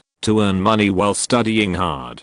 Finally, with excellent grades and a letter of recommendation from your mother's colleague, you successfully entered the University of Massachusetts Boston, majoring in accounting. After graduating from college, you worked on Wall Street for 2 years, but for some reason you suddenly quit your job and participated in the FBI's social recruitment. After 20 weeks of training at the FBI Academy in Virginia, you successfully passed the final exam, became a new trainee agent, and was assigned to the New York branch." After briefly reading Roan Greenwood's experience from birth to the present, Verinus threw the folder aside, put her hands together, stared at Roan's eyes with a serious face, and asked sternly, "The report of the FBI Training Academy never said that you have a superb throwing skill. Tell me, where did you learn this, Roan?" Thank you all book friends for your support. 90° bend. I'm here to ask all book friends. I hope everyone will read the new chapters after they are updated every day. This is really important to the author. Don't support the book. Don't keep a book. Don't keep a book. New books are like this. The author's pants will be chopped off while he is keeping them. Chapter 43 Columbus Foundation. Please read. Hearing the question raised by Verinus, Luo An was relieved. It seemed that this was just a routine inquiry, and the FBI executives did not really doubt his identity. If you think about it simply, Luo An Greenwood has a clean background, and is a typical descendant of an American middle-class family. The life experiences of his parents and himself are clearly traceable, and he has not paid any taxes. He should not have missed any taxes. Moreover, Luo An Greenwood has never been in contact with suspicious foreigners since he was a child. No matter how you look at it, he is a qualified supporter of the American government. So Luo An was not panicked at all. He tilted his head and pointed to the business card on her desk and asked, "Can you give me one?" Verinus nodded. Luo An stood up, took a business card, and clamped it between 2 fingers, and then threw it towards the calendar in the corner of the office. Snap, a vague shadow flashed by, and Verinus's business card was firmly inserted into the calendar. "It's just a little trick, sir." Seeing Verinus's pupils shrink slightly, Luo An shrugged and said indifferently, "I learned this move just to make it easier to chat with girls." "Really?" Verinus looked at Luo An deeply, lowered her head, and began to write and draw in the folder, and said, "You must have practiced for a long time behind the scenes to poke a pen into a person's skull." "No, sir." Luo An shook his head. "Things in the previous life cannot be counted in this life. He has never practiced in this life, so he explained very sincerely, I'm just born with more strength than others." Verinus paused while writing, looked up and gave Luo An a blank look, then threw the written folder aside, and finally started to talk about business. "Roan Greenwood."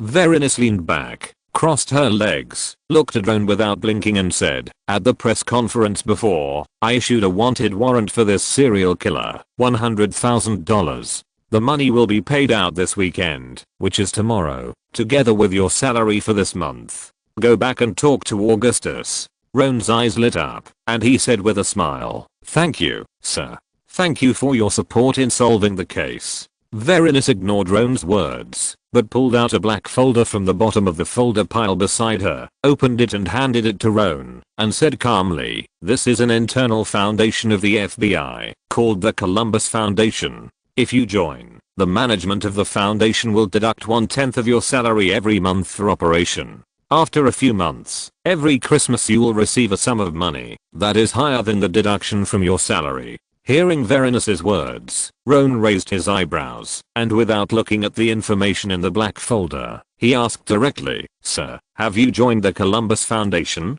"Of course." Verinus nodded. Her expression did not change. She was silent for a second and then explained, "August has also joined." Luo An suddenly realized, licked his lips, and continued to ask, "Then can I know what the annual rate of return of this foundation is?" "The rate of return is not fixed, Luo An." Hearing this, Verinus put away her crossed legs, leaned forward with her curves full of maturity, stared at Luo An in front of the desk and said, "My annual rate of return is higher than Augustus, and Augustus's annual rate of return is higher than yours. Do you understand?" "I understand." Luo An nodded, meaning that the higher the position, the more money you can get at the end of the year. What is there to understand? Taking a pen from the desk, Luo An took off the pen cap, turned to the last page of the contract in the black folder, and did not rush to sign, but stared at Verinus's eyes, and asked with a serious expression, "The last question, sir, can I know who has not joined this foundation?" The two looked at each other directly, and Luo An's handsome face made Verinus's heart jump, and her legs moved subconsciously. She understood Roan's subtext, and her face returned to a serious state. Verinus hesitated for a moment and said, "There are many people who have not joined this foundation. Roan, they are not qualified. But Bruson and several of his agents have joined another foundation." Roan nodded in understanding, and finally understood why Bruson had targeted Verinus before. It turned out that the power and foundation they joined were different. Hearing the answer she wanted, Roan shook her pen, lowered her head, and was silent for a while, with a strange light flashing in her eyes, and signed her name on the last page of the folder. Roan had never thought of refusing to join the Columbus Foundation from the beginning. The reason is very simple. To get involved, you must have power and background. In America, personal strength is useless, and the way to keep warm is to stick together. In the eyes of those who are interested, yesterday's press conference was a publicity stunt for Roan, as Verinus's subordinate, to join the Columbus Foundation. Whether or not she joined the Columbus Foundation, she had already been branded as Verinus's subordinate. Since there was money to be made by joining the foundation, why not? However, joining is joining, money can be taken, and things can be done as the mood demands, but no handle that can serve as key evidence can be left behind. So when he signed this time, he used the writing habits of Roan in his previous life, not the writing habits of Roan Greenwood in this life. If something goes wrong in the future and the handwriting needs to be checked, things will get interesting. Those New York lawyers who can turn white into black, as long as they get the money, can definitely use the handwriting identification report to make the opposing lawyer question his life. Of course, this is just a backup plan. Fortunately, I have just traveled here for 3 days, and the habits of my previous life have not yet merged with the habits of this life. Looking at the English letters in the folder, Roan still felt a little reluctant. From now on, he can no longer write in Roan's way. Forget it, I won't write it. It's worth using a handwriting to exchange for a sum of US dollars every year. After signing, Luo An returned the black folder to Verinus with a smile, and asked with a smile, "Sir, are there any other foundations? I want to be happier than others every Christmas." Verinus put away the black folder, and rolled her eyes at Luo An's words, pointing directly at the calendar beside her and said, "This month's salary will be deducted by 20 US dollars, because you destroyed public property. This broken calendar is worth 20 US dollars. Hearing Verinus's words, Luo An's face turned red, and he put his hand in his pocket fiercely, and took out the 20 US dollars that he had opened in the today's treasure box at the beginning. "Sir, this is 20 US dollars. The monthly salary of a formal agent is so little, you'd better not deduct it."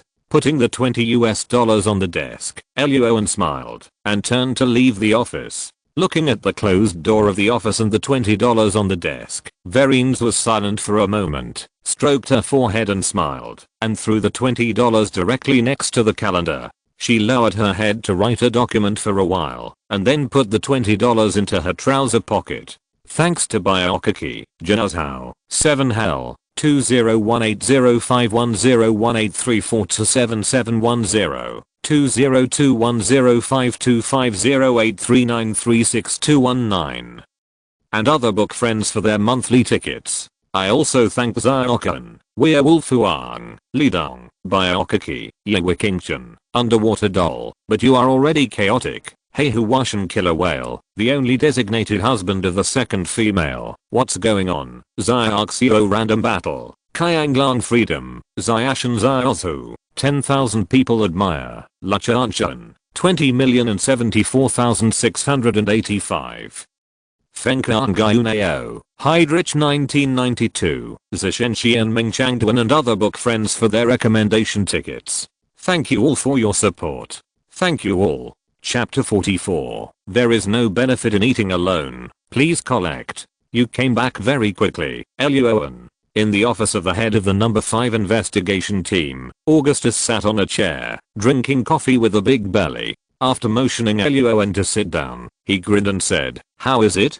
Are you scared by Verinus's investigation?" "No." Luo An poured himself a cup of coffee, took a sip and replied, "It's just a simple inquiry about family background. My life experience from childhood to adulthood is clear and traceable. What is there to be afraid of?" Augustus was stunned. Just asking about family background, without strict psychological tests and lie tests? For a moment, Augustus fell silent, not understanding why Luo An was treated specially by Verinus. Forget it, it doesn't matter. Augustus threw the thoughts in his mind aside, put down the coffee cup, and said to Luo An with a smile, "Darren and his wife went to the hospital for a physical examination today. At noon, they sent someone to tell me that they will come here tomorrow to pay the thank you money. I hope you will not be absent at that time." "No problem." Luo An's eyes lit up, and he agreed decisively. He would never be late for money. "Very good." Augustus smiled and nodded, then picked up a blue folder on the desk and handed it to Luo An. "Why does this seem familiar?" Luo An raised his eyebrows, lowered his head, and opened the folder, and found a written certificate of doubling the bonus. "Sir? It's like this, Roan. Your performance last night impressed many people, and everyone is very satisfied with you." Taking a sip of the coffee on the table, Augustus explained with a smile, "I wanted to promote you to a senior agent, but you have only been a formal agent for less than 3 days, and the higher-ups will not agree to submit the materials. But the reward will not be missed, and your bonus this month will be doubled." "Thank you, sir." Signing his name on the written certificate in Roan Greenwood's writing habits, Roan lowered his head and calculated, and asked Augustus with a smile, "By the way, sir, I was able to kill Fraser this time, and every agent in the number 5 investigation team contributed greatly. It is not appropriate for me to take all the $100,000 reward by myself. How about this? I take $50,000, and the remaining $50,000 is divided equally among us. There is no benefit in eating alone." This is the experience taught to Roan by the old killer in his previous life. When the old killer was young, he had seen many talents in the underworld slash their teammates' necks after completing the task and run away with all the money to live happily. But few of these people can survive to the end. Most of them will be stabbed in the back at the critical moment and die without a complete body. Luo An agrees with the old killer's point of view. From ancient times to the present, countless people have used their lives to warn the later generations. Eating alone will not go far. Cooperation and win-win is the kingly way. If you eat meat, you must also let your teammates drink soup, otherwise you will end up being deserted by everyone. In the process of arresting Fraser, the serial murderer of the dismemberment case, every agent of the number 5 investigation team provided help to Luo An, so he must take out the $100,000 reward, otherwise people's hearts are unpredictable. The number 5 investigation team is Luo An's base, and he doesn't want to be stabbed in the back because of this little money in the future. Hearing Luo An's words, Augustus narrowed his eyes and asked, "Are you sure, Luo An? $100,000 is not a small amount of money. Are you sure you want to take out half?" "Of course." Luo An smiled and nodded. "The little money now is not important. It is important not to drag your feet and support your teammates at critical moments. Only with such teammates can he make more money later." "Well, it's your money anyway. You have the final say." Augustus nodded nonchalantly, picked up the folder, and waved it to indicate that the matter was settled, and Luo An could leave. "Oh, right. Just as Luo An stood up from his chair and walked to the door of the team leader's office, Augustus suddenly patted his head, called Luo An, and said to him, "You can tell everyone about this news yourself." Turning his head, Luo An looked at Augustus carefully, his eyes flashed, and the corners of his mouth raised. "Okay, sir." After that, he opened the office door and strode away. Through the door of the office, I saw the scene of the agents in the office area applauding and cheering for Luo An when they heard Luo An announce that everyone would get money this month. Augustus's dark face was full of smiles, and he took out his mobile phone and pressed the dial button. "Sir, just as I guessed before, Luo An is as smart as me and did not choose to take the bonus for himself." Augustus laughed, and the other end of the phone didn't say much, just hung up with a hum. Hearing the busy tone on the phone, Augustus's smile widened. In the office area, the cheers and applause gradually died down. After thanking Roan, the agents followed Roan's words and returned to their workstations to start their daily routine. "Hey, Roan." Returning to her seat, Mona gave Roan a big hug and said with a smile on her face, "Thank you so much. Not only do I have money to pay off the loan for my apartment this month, but the remaining money is enough for me to take out a loan to buy a better car." "You're welcome." Roan opened his mouth, thought about it, and didn't say much. The American people don't seem to be used to saving money. If they have money, they spend it. If they don't have money, they borrow money tomorrow to spend. This is the norm in their lives. Roan. Lassie began to sleep on the table as usual. Ryder, with a smile on his face, squeezed in from behind her and slapped Roan on the shoulder. "Do you have anything to do after get off work? How about going to my gun shop? By the way, teach me your pen throwing technique." Gun shop. Roan pulled an empty chair from the side and motioned Ryder to sit down. He was too tall, and his neck hurt when he looked up to talk to him. Then he asked with some doubt, "Does your parents run it?" "No, my wife runs it. It's in Queens." Ryder shook his head and said that he had been married for 5 years. His wife was a former New York police officer. After being injured, she resigned from the police force and married him. They also have a son who goes to preschool every day. Roan. Thinking of Ryder's age of 38, it's normal for him to have a wife and son. Looking at Ryder's explosive muscles, he was from SWAT, and his wife was also a former police officer. Opening a gun shop is also in line with their identities as a couple. Seeing the other party's hopeful eyes, Luo An nodded and was ready to agree. Anyway, he had nothing to do after get off work, so it would be nice to shoot with his colleagues to keep in touch, and he could also practice his shooting skills. At this moment, Luo An's cell phone suddenly rang. Picking up the phone, he found that the number was unknown. Luo An frowned slightly and pressed the answer button. A female voice full of laziness came from the other end of the phone. "Luo An, can you come to me after get off work? I need your help with something." Luo An raised his eyebrows. "Lydia, the female manager of the Flame Queen bar. Please collect. Please recommend. Please read. Please ask for anything. Thank you for the support of all book friends. Chapter 45 Black Widow. Please read. Sorry, read." After hanging up the phone, Roan tilted his head and gave Reed an apologetic look, shaking his phone. "I'm afraid I can't do it tonight. I have something urgent to do. How about next time?" "I will definitely go next time." "Okay." Reed didn't care. He grinned and began to discuss the technique of throwing things with Roan. Seeing that Roan easily threw business cards, photos, and signature pens, and could easily poke them into folders, Reed shouted and begged Roan to teach him this trick. "Why?" Roan agreed, but still didn't understand. Reed was already married, and he didn't hear from Lassie that Reed liked to go out and play behind his wife's back. Why should he learn this thing that seemed to be used to pick up girls? And if you want to use it in actual combat, it's impossible without a year or two. It's better to shoot more guns and practice shooting skills. Hearing Luo An's question, Reed's face rose. He turned around to look at Lassie sleeping on the table and Mona struggling with the computer. Seeing that they ignored him, he whispered in Luo An's ear, "My wife's favorite thing to do every weekend is to play games with me. She is not my opponent except for fighting. I can't beat her in shooting and other things, so I want to practice throwing things and beat her again."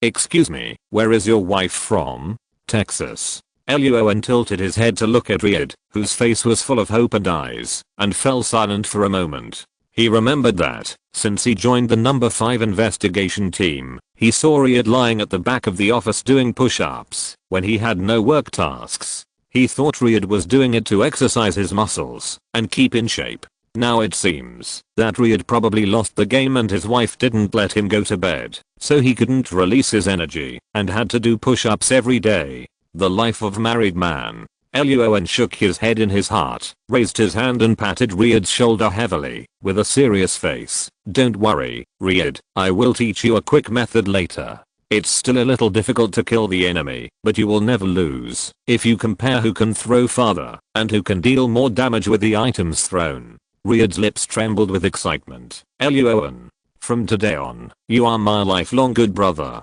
Luo An, what kind of situation does this force a man into? After chatting with Riyadh for a while, time soon came to 5:30 in the afternoon, which was the time when the FBI got off work. See you tomorrow, Luo An. See you tomorrow. After saying hello to several agents, Luo An, Mona, Riyadh, and Lassie walked to the parking lot while chatting and laughing, and then found that their car was gone. Wait a minute, Luo An. Seeing the shocked expression on Luo An's face, Lassie was speechless. Finally, Mona said, Luo An, the car you drove these 2 days is the bus of our number 5 investigation team, not your own car. There is no mission today, so the bus was naturally taken away and cleaned up by Augustus's people. I also wanted to never buy a car in my life and get an FBI sub for free for the rest of my life. Luo An rolled his eyes, looked down on the stingy Augustus, rejected Riyadh's invitation, turned around and sat on the passenger seat of Lassie's car.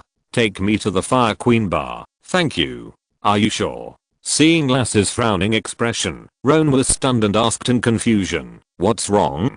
Did Lydia ask you to go? Yes. Hearing Roan's words, Lassie took a deep breath, turned around and said to him seriously, Roan, I'm giving you a suggestion as a friend and teammate. You'd better not maintain a long-term relationship with Lydia, Oklahoma. Seeing Lassie's serious expression, Roan's heart sank. He didn't go to the armory to get a Glock 18 after get off work today. If Lydia had any ill intentions towards him, why not go buy a gun first? Seeing that Luo An was listening to her carefully, Lassie breathed a sigh of relief and continued to explain. Lydia is a 30-year-old woman, but she has been married 4 times. The time was when Lydia was 22, 24, 26, and 28 years old. And after each marriage, her husband would die within a year. After her husband's death, she would not have sex with anyone until she found her next husband. WTF. Luo An's hair stood on end and his scalp exploded. You mean, Lydia used marriage to get her husband's property and then killed her husband after marriage? A black widow? Luo An had heard of this kind of thing in his previous life. For money, those women are more unscrupulous than men, and marriage is one of the means. Hearing what Luo An said, Lassie was stunned, but soon shook her head and said, no, Lydia did not obtain wealth by killing her husbands. On the contrary, after each husband died, Lydia's own wealth would drop significantly. At the age of 22, Lydia inherited a series of chain bars from her father, but after several husbands died, she spent a lot of money to appease her husband's parents. Now, she only has a flame queen left. Luo An was stunned when he heard Lassie's words. Could it be that Lydia was the one being targeted? But that's not right. Those husbands were all dead, and she didn't spend the money she got. Why is she so selfless for her family? It has nothing to do with money, Luo An. Thinking of what Luo An had just said, and seeing the expression on his face, Lassie guessed what he was thinking, so she shook her head and said, it's Lydia's own problem. Taking a deep breath, Luo An became interested in the matter. Please tell me in detail. After the death of several husbands, we FBI also suspected that Lydia had poisoned her husbands. So without Lydia's knowledge, we signed an agreement with the husbands' families privately and performed autopsies on her husbands. At this point, Lassie's face looked a little unnatural, but after taking a deep breath, she continued, after a forensic examination, there was no toxin in the bodies of those husbands, nor were there any signs of abuse or beating. The cause of death was also very simple: semen loss and bleeding in the lower body, kidney failure, and sudden heart arrest during intense exercise. There was no time to rescue them, and they died suddenly. Luo An. In other words, these husbands were overindulged and exhausted in bed. At this time, Luo An suddenly remembered his hideous face and sore lower back when he got up this afternoon. He was shocked. Yes, he just noticed that Ron Greenwood had played games with women before, and his body had never hurt like this. And he had exercised regularly, so it was impossible for him to be so weak. The reason for the soreness in his lower back was obviously not his own, but Lydia's. So, Roan, I hope you don't go to Lydia. Seeing Roan lowering his head in thought, his face flickering, Lassie breathed a sigh of relief and said with a smile, "There are beautiful girls everywhere in New York. At most, I can give you a few more business cards tonight. No, I want to go to Lydia." After pondering for a while, Roan looked at the system page and had some ideas in his mind, so a gleam of light flashed in his eyes, and he rejected Lassie's kindness and said firmly, "I want to find out the truth of this matter." It was obvious that Lydia was coming for him this time. No matter what the other party's purpose was, running away without a fight was not a good strategy. Thanks to Boxer Show, Yewei Kingchen, Zen Zen. Pigs blown away by the strong wind. It's impossible to be unlucky. Feng Ming silently. Kia Feng 11. Seven Hell. Chatting without knowing. Only love millimeters. Fire on Treasure Island and many other book friends for their recommendations. Thank you all for your support. Chapter 46. Oh, man. Please recommend. Please collect. What? Are you crazy? Hearing Roan's words, the smile on Lassie's face froze, and then she shouted angrily in an extremely annoyed tone, "Of course we also know that the deaths of Lydia's previous husbands were not normal, but we can't find evidence, Roan.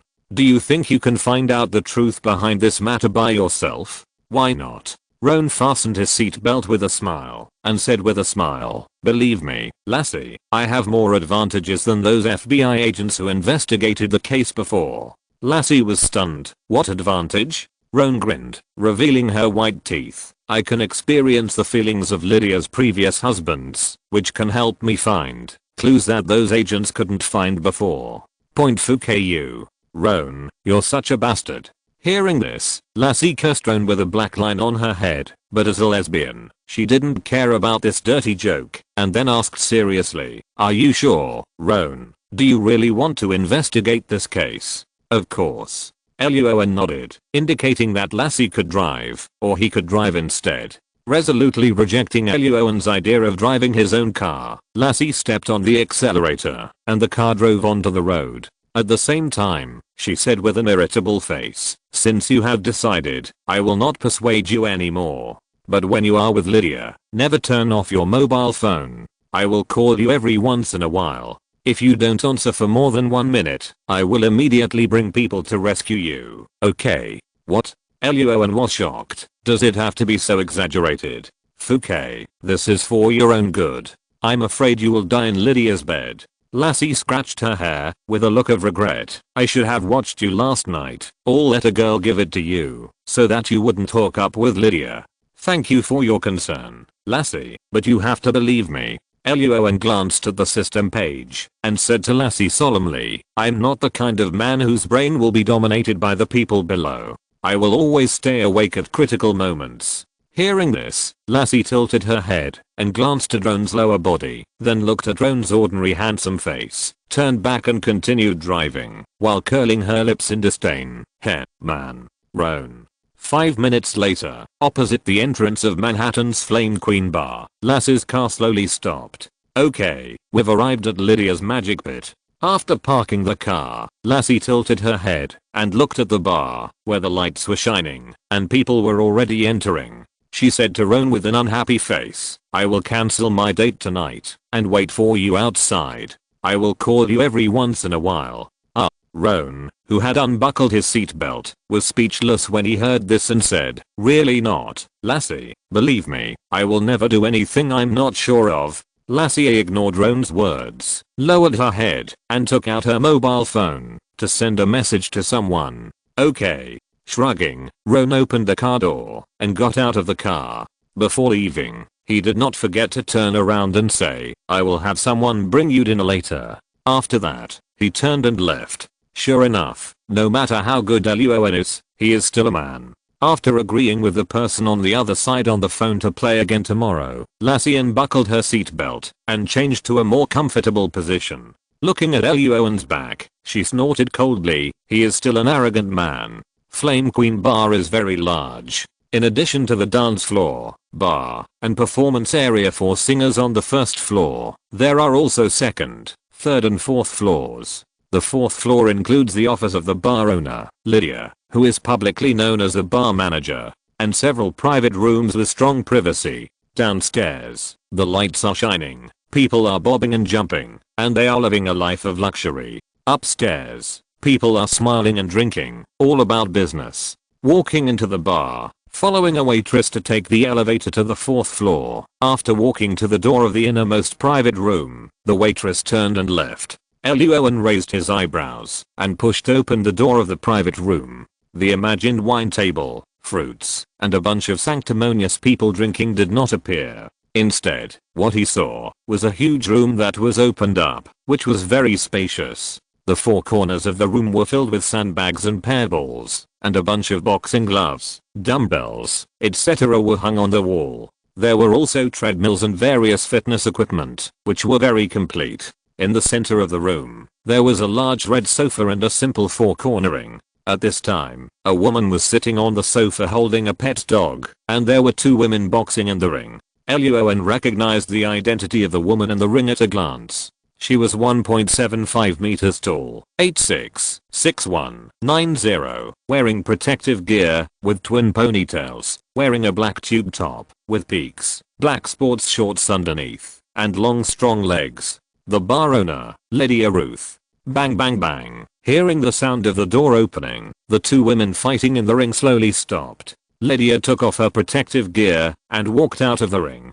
After drinking a sip of water, she smiled and walked up to Luo An and gave him a hug. "Good evening, dear. You're here so early. I received your call, so I naturally hurried over after get off work." Luo An curled the corners of his mouth, tilted his head, and kissed Lydia's mouth, then hugged her, and walked to the ring in the center of the room, and asked with a smile, "Why, you called me over. Do you want to beat me up, to avenge me for leaving without waking you up this afternoon?" "Of course not." Lydia waved her hand, motioning the coach to leave the room, and whispered in Luo An's ear, "I know you still have to go to work today. You worked so hard last night. Thank you for your hard work." Hearing this, Luo An's eyelids twitched. Before he could continue speaking, Lydia took him to sit on the sofa and introduced Luo An with his palm facing up. "This is Ms. Yuland. I think you should know her." "Of course I know her." Luo An nodded, with a standard smile with 8 teeth on his face, and stretched out his hand to shake hands with Ms. Yuland, who never forgot to bring her pet dog wherever she went. "Hello, Ms. Yuland. I'm glad to see you here." This Ms. Yuland was the wife of the Yale congressman who had played games with the doctor in the ward of the clinic in the town of Scarsdale for 40 minutes before, and found that her car was missing after she came out. But why would a congressman's wife come to a place like the Flame Queen Bar? "Hello, Agent Roan." Ms. Yuland stretched out her hand and shook Roan's hand. Without any nonsense, she took out an envelope from her bag beside her and said, "Thank you for rescuing my daughter who was skipping classes from the gangsters on the road outside the town of Scarsdale. Here is some thank you money. I hope you can accept it." Roan raised his eyebrows. It turned out that the girl in suspenders, who had been scratched on the back in the gunfight between him and the murderer, and was later stuffed into the trunk by the murderer, and finally saved by his own hemostatic potion, was Ms. Yuland's daughter. Before Luo An reached out to take the envelope, Ms. Yuland took out another check from her pocket and pressed it on the envelope. At the same time, she stared at Luo An and said seriously, "This check is for $100,000. I hope you will completely forget what happened in the town of Scarsdale from today on, okay? Thank you for your support. The author will update every day and will never stop. I beg you to read and collect it. Thank you."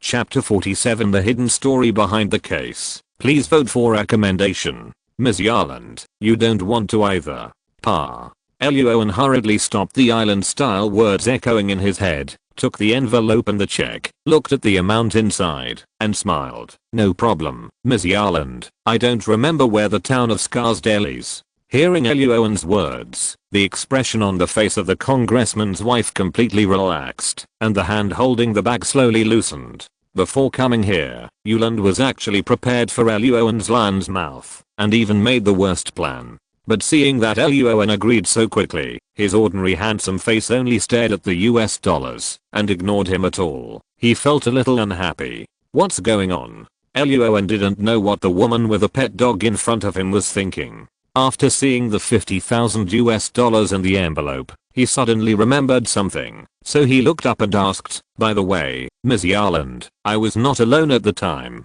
My teammate Mona was also with me. I don't know." Hearing Luo An's words, Lydia's eyes sparkled. Yarland's heart, which had jumped up suddenly, slowly calmed down. He suppressed his dissatisfaction, and tried to use a calm tone to say, "I will find a chance to contact her. This money is only for you. Okay." After getting the answer he wanted, Luo An's smile returned to his face. He put the check into the envelope, and put it in his pocket. He stretched out his hand and shook hands with Yarland, with a righteous look on his face. Protecting federal taxpayers is the unshakable mission of our FBI agents. "Lydia." Yarland. Rolling his eyes fiercely, Yarland picked up the pet dog, said a few words to Lydia, and then turned and left the room. Her daughter was still lying in the hospital. "You are so shameless, Roan." After sending Ms. Yarland out of the private room, Lydia turned back, picked up the water, and took another sip, then smiled at Roan who was sitting on the sofa.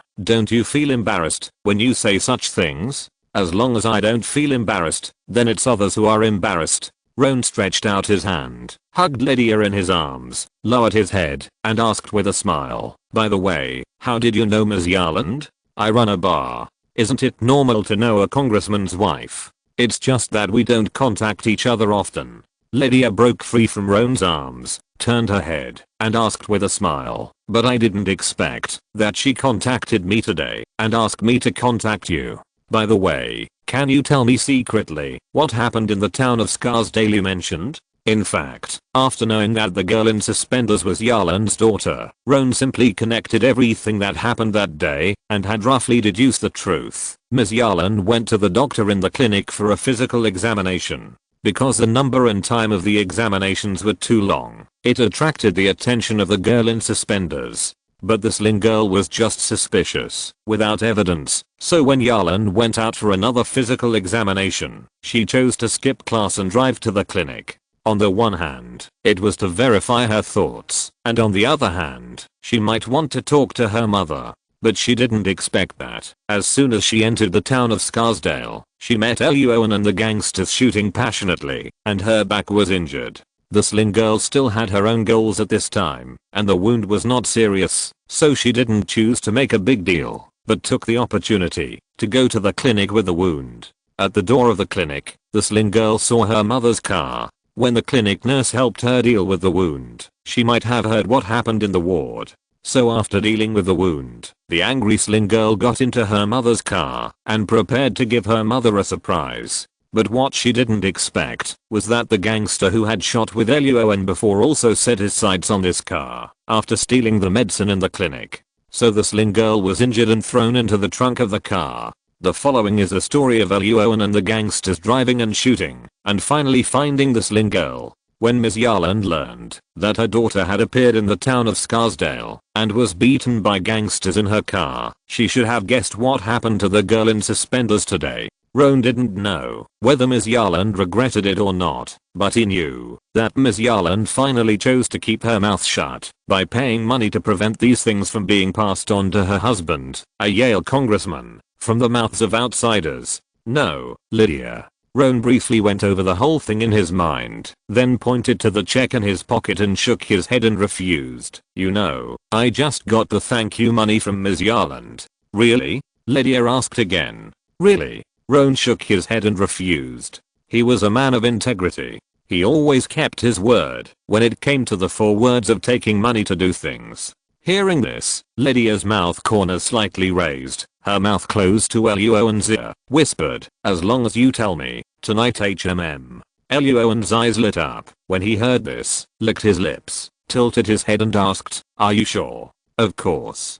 Taking a deep breath, Luo An took off his suit jacket and hooked Lydia's chin. "The gang's rules are to inspect the goods first, then pay." "No problem." Lydia smiled and broke free from Luo An's big hand, got up from the sofa. "But we have to go to dinner first, then dance, and finally inspect the goods." "No problem, dear." Luo An smiled and nodded, agreeing to Lydia's request. "Tonight, you have the final say." Hearing that, Luo An agreed to her with a little sweetness. Lydia, who walked towards the dressing room, raised her mouth corners. "Ha, man." Looking at the slender figure in the dressing room, Luo An, who was sitting on the sofa, rolled up the sleeves of his white shirt and curled his mouth corners. "Let me see who you are and what your purpose is. Also, how did your previous husbands die?" In the distance, in a spacious apartment in a high-rise building with flashing lights in the central area of Manhattan, Vereen's changed into a loose home dress and sat in the study with her head down writing materials.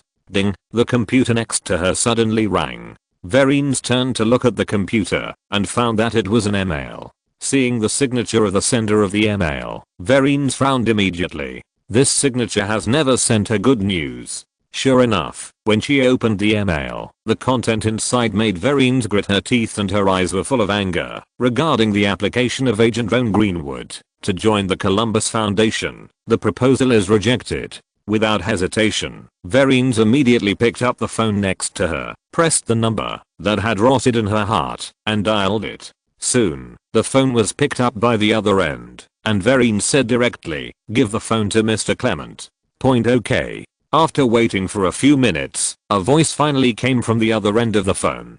Taking a deep breath, Vereen suppressed the discomfort in her heart and said directly, "Why didn't you approve my application for Roan Greenwood to join the foundation?" "Because his level is too low." At the FBI Washington headquarters, an elderly white man in a suit snorted twice, raised his hand to signal the secretary to bring a folder, opened the folder, and looked at it, and replied, "Roan Greenwood has just been promoted for less than 5 days, and he is only a formal agent. He is not qualified to join the Columbus Foundation." Vereen heard this and asked coldly, "Why is the foundation called the Columbus Foundation?" "Because we need to discover new continents, that is, new talents." "Are you sure you don't want to approve Roan Greenwood's application?" "I'm sure." Beep beep beep. Vereen didn't continue to talk nonsense with the other end, and hung up the phone directly. I beg for the recommendation votes of all book friends. Thank you all for your support. Chapter 48, Signature Pen. Please read. Hearing the busy tone on the phone, Clement didn't care. He threw the folder back to the secretary and said without any emotion, "Always keep an eye on Roan Greenwood." "Okay, sir." The secretary turned and left. Clement lowered his head and continued to check the report while whispering to himself, he solved a serial murder case in a short period of time. He is indeed a talent. But it's not enough. Level and so on are just excuses Clement used to prevaricate Vereen's. The real reason why Clement rejected the application is that he is not sure whether Roan solving the murder case this time is just occasional luck, or whether he really has the corresponding ability to solve the case. The solution of many cases in the world is related to the luck of the case organizer. Unless Roan can solve the Lake Corpse serial murder case, written in the information again in a short period of time, otherwise let this application wait for a while. On the other side, after Vereen hung up the phone, she suppressed her anger, pondered for a long time, and guessed that the so-called insufficient level was just an excuse. But it's useless to guess it. Solving the case can only rely on Roan himself. Let's inform Augustus tomorrow. After thinking for a moment, Vereen decided not to tell Roan about this, but to have a meeting with Augustus tomorrow and ask him to hurry up and solve the serial murder case of female corpses in the lake. As long as the case can be solved in a short time, Clement will not be able to prevaricate with her, and Roan can successfully join the foundation. Humph. With a cold snort, Vereen took out a small white notebook under the desk and wrote down what happened today. Clement prevaricates with me and does not allow Roan Greenwood to join the foundation. The line above this line of words clearly read, August uses the company car for personal purposes and drives the SUV of the number 5 investigation team to and from get off work. Flame Queen Bar. After Ron and Lydia had a simple dinner, they returned directly to the manager's office on the 4th floor. Unlike the music blasting and the scene of feasting and revelry on the 1st floor of the bar, the manager's office was very quiet, with only the sound of soft dance music echoing. Luo An put his arm around Lydia's waist, and as the music played, they looked into each other's eyes, and their bodies swayed slightly. You know what? Luo An. Lydia, who was wearing a red dress, moved her footsteps slightly and gently stroked Luo An's cheek with her right hand and said with a dazed look, I knew it would be like this when I first saw you last night. Me too, dear. As the music played, Luo An's right hand slid across Lydia's waist and he chuckled. From the first time I saw you yesterday, I knew that you had carved a mark in my heart that I could never erase. The scumbag's words came out of his mouth, and Luo An cursed Lassie inwardly, blaming her for teaching him badly. Lassie, lying in the car outside the bar. I prepared some gifts for you, dear. Lydia heard Luo An's words, and her smile became even wider. She pinched his butt hard, turned around and left, and pulled open the door on the side of the office. In the bedroom, a warm big bed was placed in the middle, and on the left side of the big bed was a hanger full of clothes. On the right side were several bottles of wine soaked in ice cubes and a working, steaming coffee machine. Lydia sat on the big bed, crossed her legs, and pointed to the hangers beside her with a smile. Luo An, I don't want to see these clothes tomorrow morning. Can you do that? Looking at the dozens of clothes on the hangers, Luo An's eyebrows trembled and smiled. Of course. But Luo An did not walk to the big bed immediately, but pulled up his pants and pointed to the bathroom beside him and smiled. My clothes got some odor when I was eating just now. I'm going to take a shower first. Do you want to join me? No, you go first. Lydia shook her head and refused, letting Luo An go first, saying that she had a big surprise for him. Wait for you, dear. Looking at Luo An's back as he entered the bathroom, Lydia threw him a flying kiss, and the smile on her face slightly withdrew. Hearing the sound of water in the bathroom, Lydia left the bedroom and walked to the desk beside her, pulling out a signature pen from the pen holder. Back to the bed, he took out a bottle of wine from the ice, opened it and poured it into 2 high-heeled glasses, pointed the pen at one of the high-heeled glasses, and pressed it lightly, and a few drops of transparent liquid slowly flowed out from the tip of the pen, and the wine in the glass rippled. Lydia shook the glass briefly, the corner of her mouth curled slightly, threw the pen under the bed, and then reached out to the ice cubes beside her. Lydia raised the corner of her lips slightly and whispered, add some ice cubes to the glass, it will taste better. Really? Then I'll add some for you.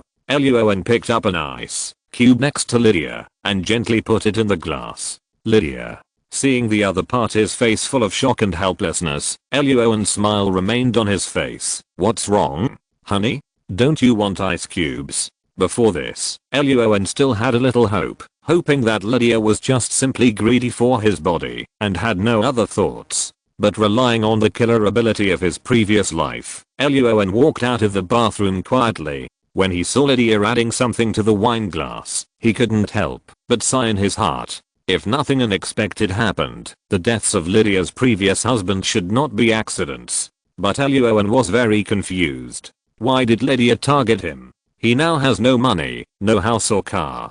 Second, he has no background and both his parents are dead. He relies on his teammates to get work and sleeps in a hotel. It can be said that he has nothing except being handsome. What can she do by targeting him? Let him steal information from the FBI? It would be more reliable to go to the CIA. My dear, don't get me wrong. Lydia looked at Luo An, who was smiling beside her, and tried hard to suppress the panic in her heart. She moved her left hand slightly, and her beautiful smile reappeared on her face. This is just some small love potion, the kind that will make you happier tonight. Oh, really? Luo An looked at her with a smile, pointed at her back, and said, if you didn't hold the pin in your left hand when you were talking, this reason might be more convincing. Point shit. Hearing Luo An's words, Lydia cursed inwardly, and no longer pretended.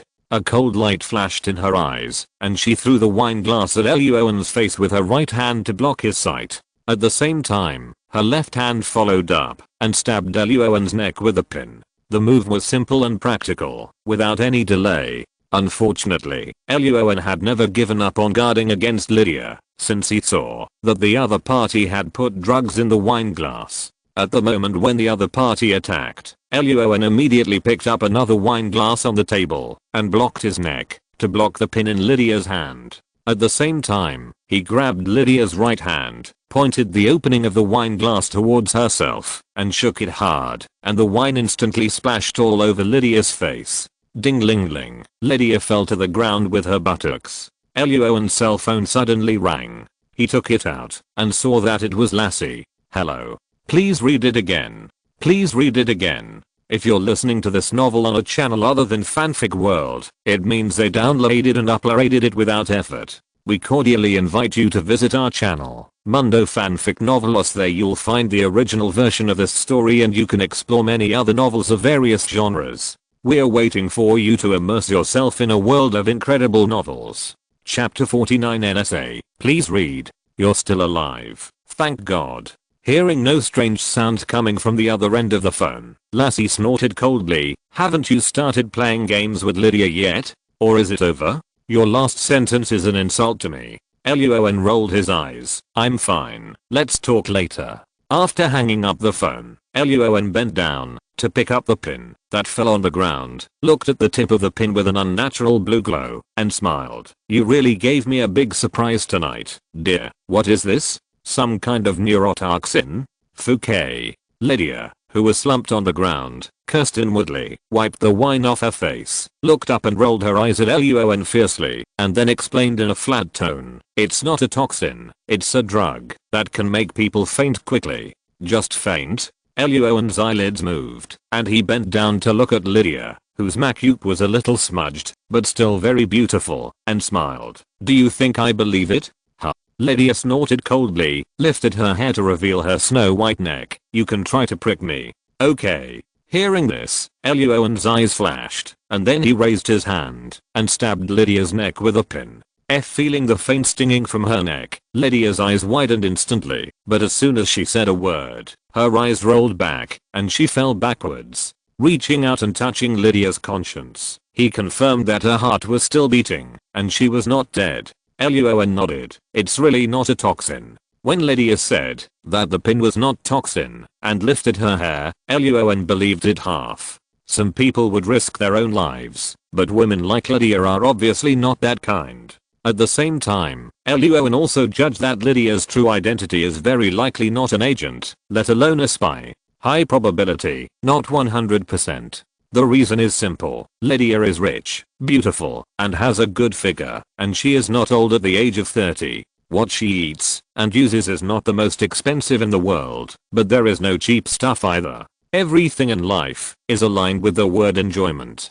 Although the Flame Queen bar is not ranked in the whole city of New York, it is also well known in Manhattan. This kind of woman cannot be an agent. The basic requirement of an agent is not to attract attention. Lydia's behavior, actions, and this face full of temptation perfectly avoid the basic requirements of an agent. It is impossible to be a spy. As mentioned before, the FBI has investigated Lydia. If she is really a spy, the FBI cannot find out any problems. After excluding agents and spies, there is another possibility for Lydia's identity. Luo An's colleague in his previous life a killer. But Lydia's skills are average. Her behavior in the bar every day can't be called swaggering, but it can be called swaggering. No killer in the world would do this. Moreover, Luo An, a former killer, did not feel the slightest killer temperament in Lydia. After temporarily excluding these possibilities, Luo An couldn't guess what Lydia's identity was. I didn't think about it. It was just a coma. I would just ask Lydia directly when she woke up. Luo An did not hesitate, bent down and carried the unconscious Lydia to the bed, and took out a few black silk stockings from the hanger next to him. After folding them several times, he lifted Lydia's hands and tied them to the head of the bed. The same was done for her feet. Then Luo An turned and left the bedroom, walked to the desk in the manager's office, and began to look for information related to Lydia's true identity. A few minutes later, Lydia woke up slowly. Feeling her hands and feet being tied, Lydia's heart beat violently. She twisted her body slightly and found that the clothes were still there, and her mood calmed down. Shit. Lydia gritted her teeth and twisted her hand silently, preparing to break free from the stockings that bound her. At the same time, she cursed Luo An in her heart and prepared to teach him a profound lesson in the future. At this moment, Luo An suddenly walked over from the manager's office. Seeing this, Lydia hurriedly stopped and closed her eyes, pretending that she was still asleep.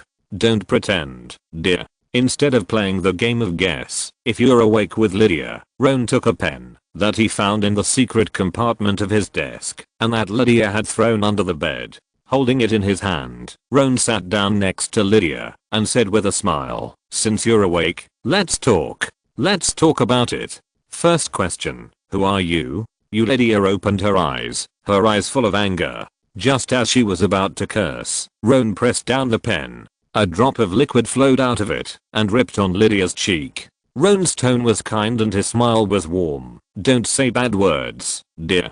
Seeing the pen getting closer and closer to her mouth, Lydia subconsciously moved back, but her hands and feet were tied up, so the distance she could move was really limited. After waking up, she hurriedly shouted loudly, "I'm a senior informant of the NSA." Hearing this, Roan was stunned. NSA, the full name of which is National Security Agency, is an intelligence department of the federal government under the Department of Defense. Seeing that Roan had no expression on his face, Lydia thought he didn't believe it, so she hurriedly explained, "This is real. I'm not lying to you. You can call this number. The other party is my person in charge. She can prove my identity." After a moment of silence, Roan temporarily moved the pen from her face, stared at Lydia, and asked sternly, "Why did your security agency target me?" "The security agency didn't target you, or this is just my personal behavior." Seeing that her identity had been completely exposed, Lydia sighed, and no longer concealed it, and said directly, "I just want to use your identity to get close to your agent in the 5th investigation team, Mona Evans." Mona Evans, whose father is Javarie Evans, is a staff operations officer in the operations department of a certain field area of the CIA. In a mission a year ago, an operation commanded by Mona's father resulted in more casualties than planned. In the follow-up investigation, it was found that a large amount of funds in this mission were unaccounted for, so after the mission was completed, the CIA began a systematic investigation of Mona's father. "What does this have to do with your NSA?" Hearing this, Luo An was a little confused. Even if Mona's father embezzled money, it was an internal problem of the CIA itself, and it was not the turn of the NSA to intervene. Moreover, the CIA has embezzled a lot of money, not just Mona's father. "You are right, the matter has nothing to do with the NSA at this point." Lydia nodded and agreed with Luo An's statement, but then said that half a year ago, when the NSA was monitoring an organized crime group in the Los Angeles area, it suddenly heard the name Jackal John from a criminal leader. And this Jackal, according to the information, was one of the soldiers who died in the failed operation of Mona's father. Thanks to Fengaihu Tangzhao, to 2, Lixiaoju 483, LL4, as in the past, chatting without knowing it, bird releasing kid, 20,074,685, demon neighbor, pig blown away by the wind, and Jaluxifer, impermanence angel sword, I get angry just looking at myself, pigeon, black mountain old demon lala lala. Kayang Long Xiao and other book friends for their recommendation votes. Thank you all for your support of this book. Thank you. Chapter 50, Medications. After making sure that Luo An had no intention of continuing to attack, Lydia breathed a sigh of relief and continued to tell the whole story. After finding out the identity of Jackal, the NSA immediately sent someone to inquire with the CIA, wanting to know what exactly happened to the failed operation, what relationship it had with Mona's father, what actions Jackal would take next, and whether it would pose a threat to senior government officials. Wait a minute, Lydia. Hearing this, Roan waved his hand to interrupt Lydia's narration, and asked in a deep voice, "What does this have to do with Mona?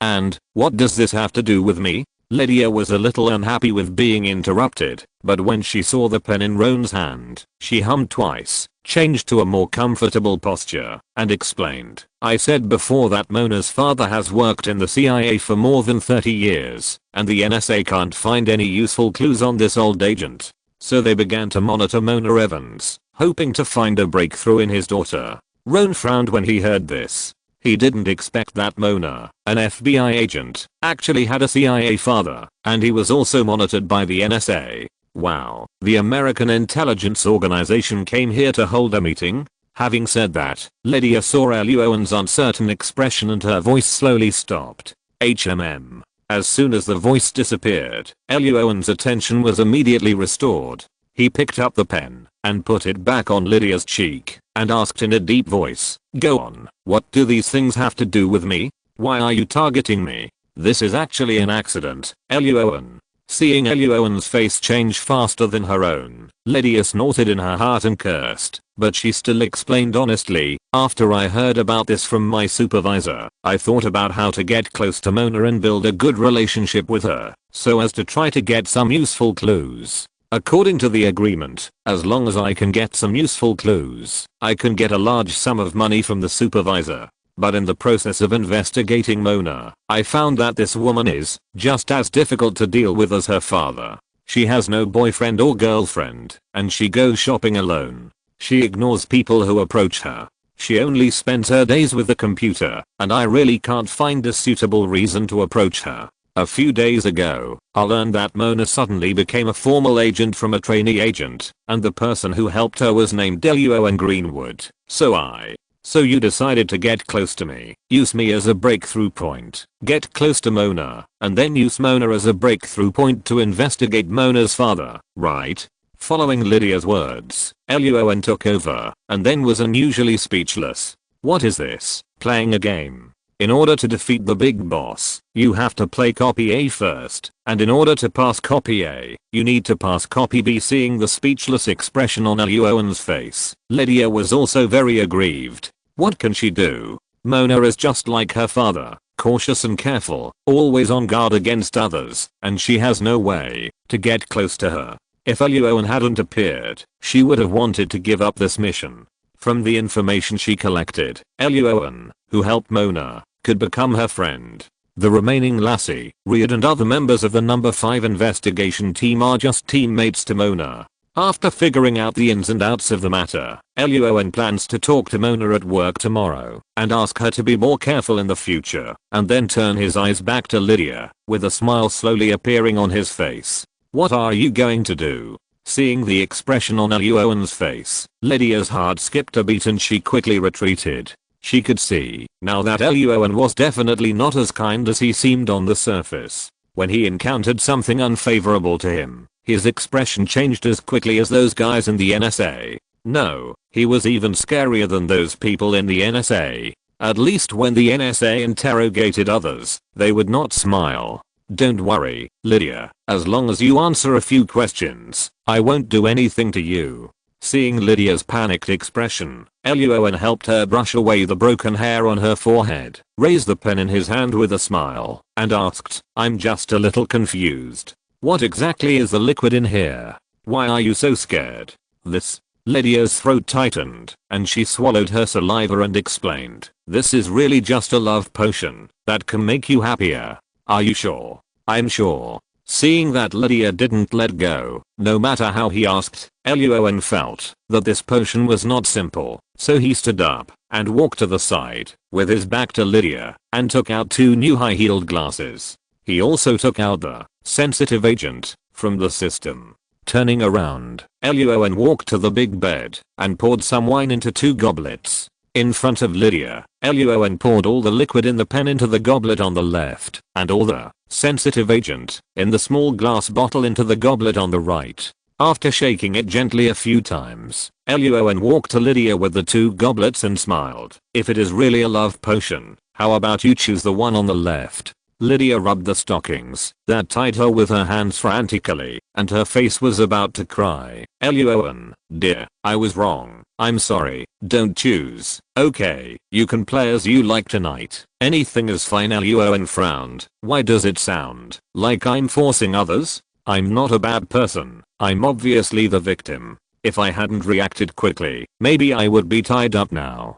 Shaking his head, Luo An asked in a gentle tone, "Lydia, tell me, will the medicine in the signature pen kill people on the spot?" Lydia's voice trembled. "No, it won't." Luo An nodded, pointed to the high-foot glass on the right and said, "The medicine added to this glass will not kill people on the spot. I didn't lie to you. It's just that it will make you suffer for a long time afterwards. The kind of pain that makes you want to die." Hearing that there was no danger to her life, Lydia swallowed her saliva. "Really?" Luo An's heart sank, but the expression on his face did not change, still gentle and indifferent. "Of course it's true, Lydia. I don't have to lie to you. And you are a senior informant of the NSA. I will definitely not kill you. In fact, as long as you tell me what the ingredients of the medicine in the signature pen are, and answer me another question truthfully, I will let you go now, and you don't have to drink the glass of wine on the right. How about it? In addition, even if you drink the glass of wine on the right, you will still answer my questions, but you will be tortured along the way." Seeing that the expression on Luo An's face did not seem fake, Lydia hesitated for a moment and whispered, "Point, I'll drink the one on the right." Hearing this, Luo An's heart completely sank. Lydia would rather gamble that she could survive the torture and even drink the potion, that she had no idea what it was, than drink the potion in the signature pen, and even more unwilling to tell her its ingredients. But she wanted me to drink the potion in the signature pen just now. What exactly did she mean? An extract of white flour? Want to use that kind of thing to control me, so as to get close to Mona? What about after getting close to Mona? Is that thing addictive? How serious is the addiction? Also, was my back pain before because of the potion in the signature pen? A lot of questions filled my mind. Looking at Lydia's delicate face and thinking of those who ate flour and ended up looking like a ghost, Luo An felt extremely complicated. Put the wine glass on the right to Lydia's mouth and slowly pour it out. Lydia opened her mouth and drank it all in a few seconds. Tilting her head and wiping her mouth with the pillow on the bed, Lydia watched Luo An throw the wine glass filled with the signature liquid aside. Her uneasy mood relaxed a little, and she asked tentatively, "Luo An, I've already drunk. How are you going to torture me?" At this point, Lydia saw that Luo An's face was not right, and after thinking for 2 seconds, she suddenly realized it. She turned over and posed an attractive S-curve on the bed, her tone full of charm. "Or, you can let me go. We can spend a pleasant night. I like your efforts last night." Luo An turned around, found a pile of cosmetics in Lydia's bag, picked out a white MAC brush from it, sat back next to Lydia, and asked, "Have you tried this?" A minute later. End of this chapter. Thank you very much for reaching the end. Don't forget to like. Looking for more exclusive content and immediate access? Subscribe to our Patreon. Remember, every like, subscription, or donation encourages us to continue. Thanks to everyone. See you in the next video.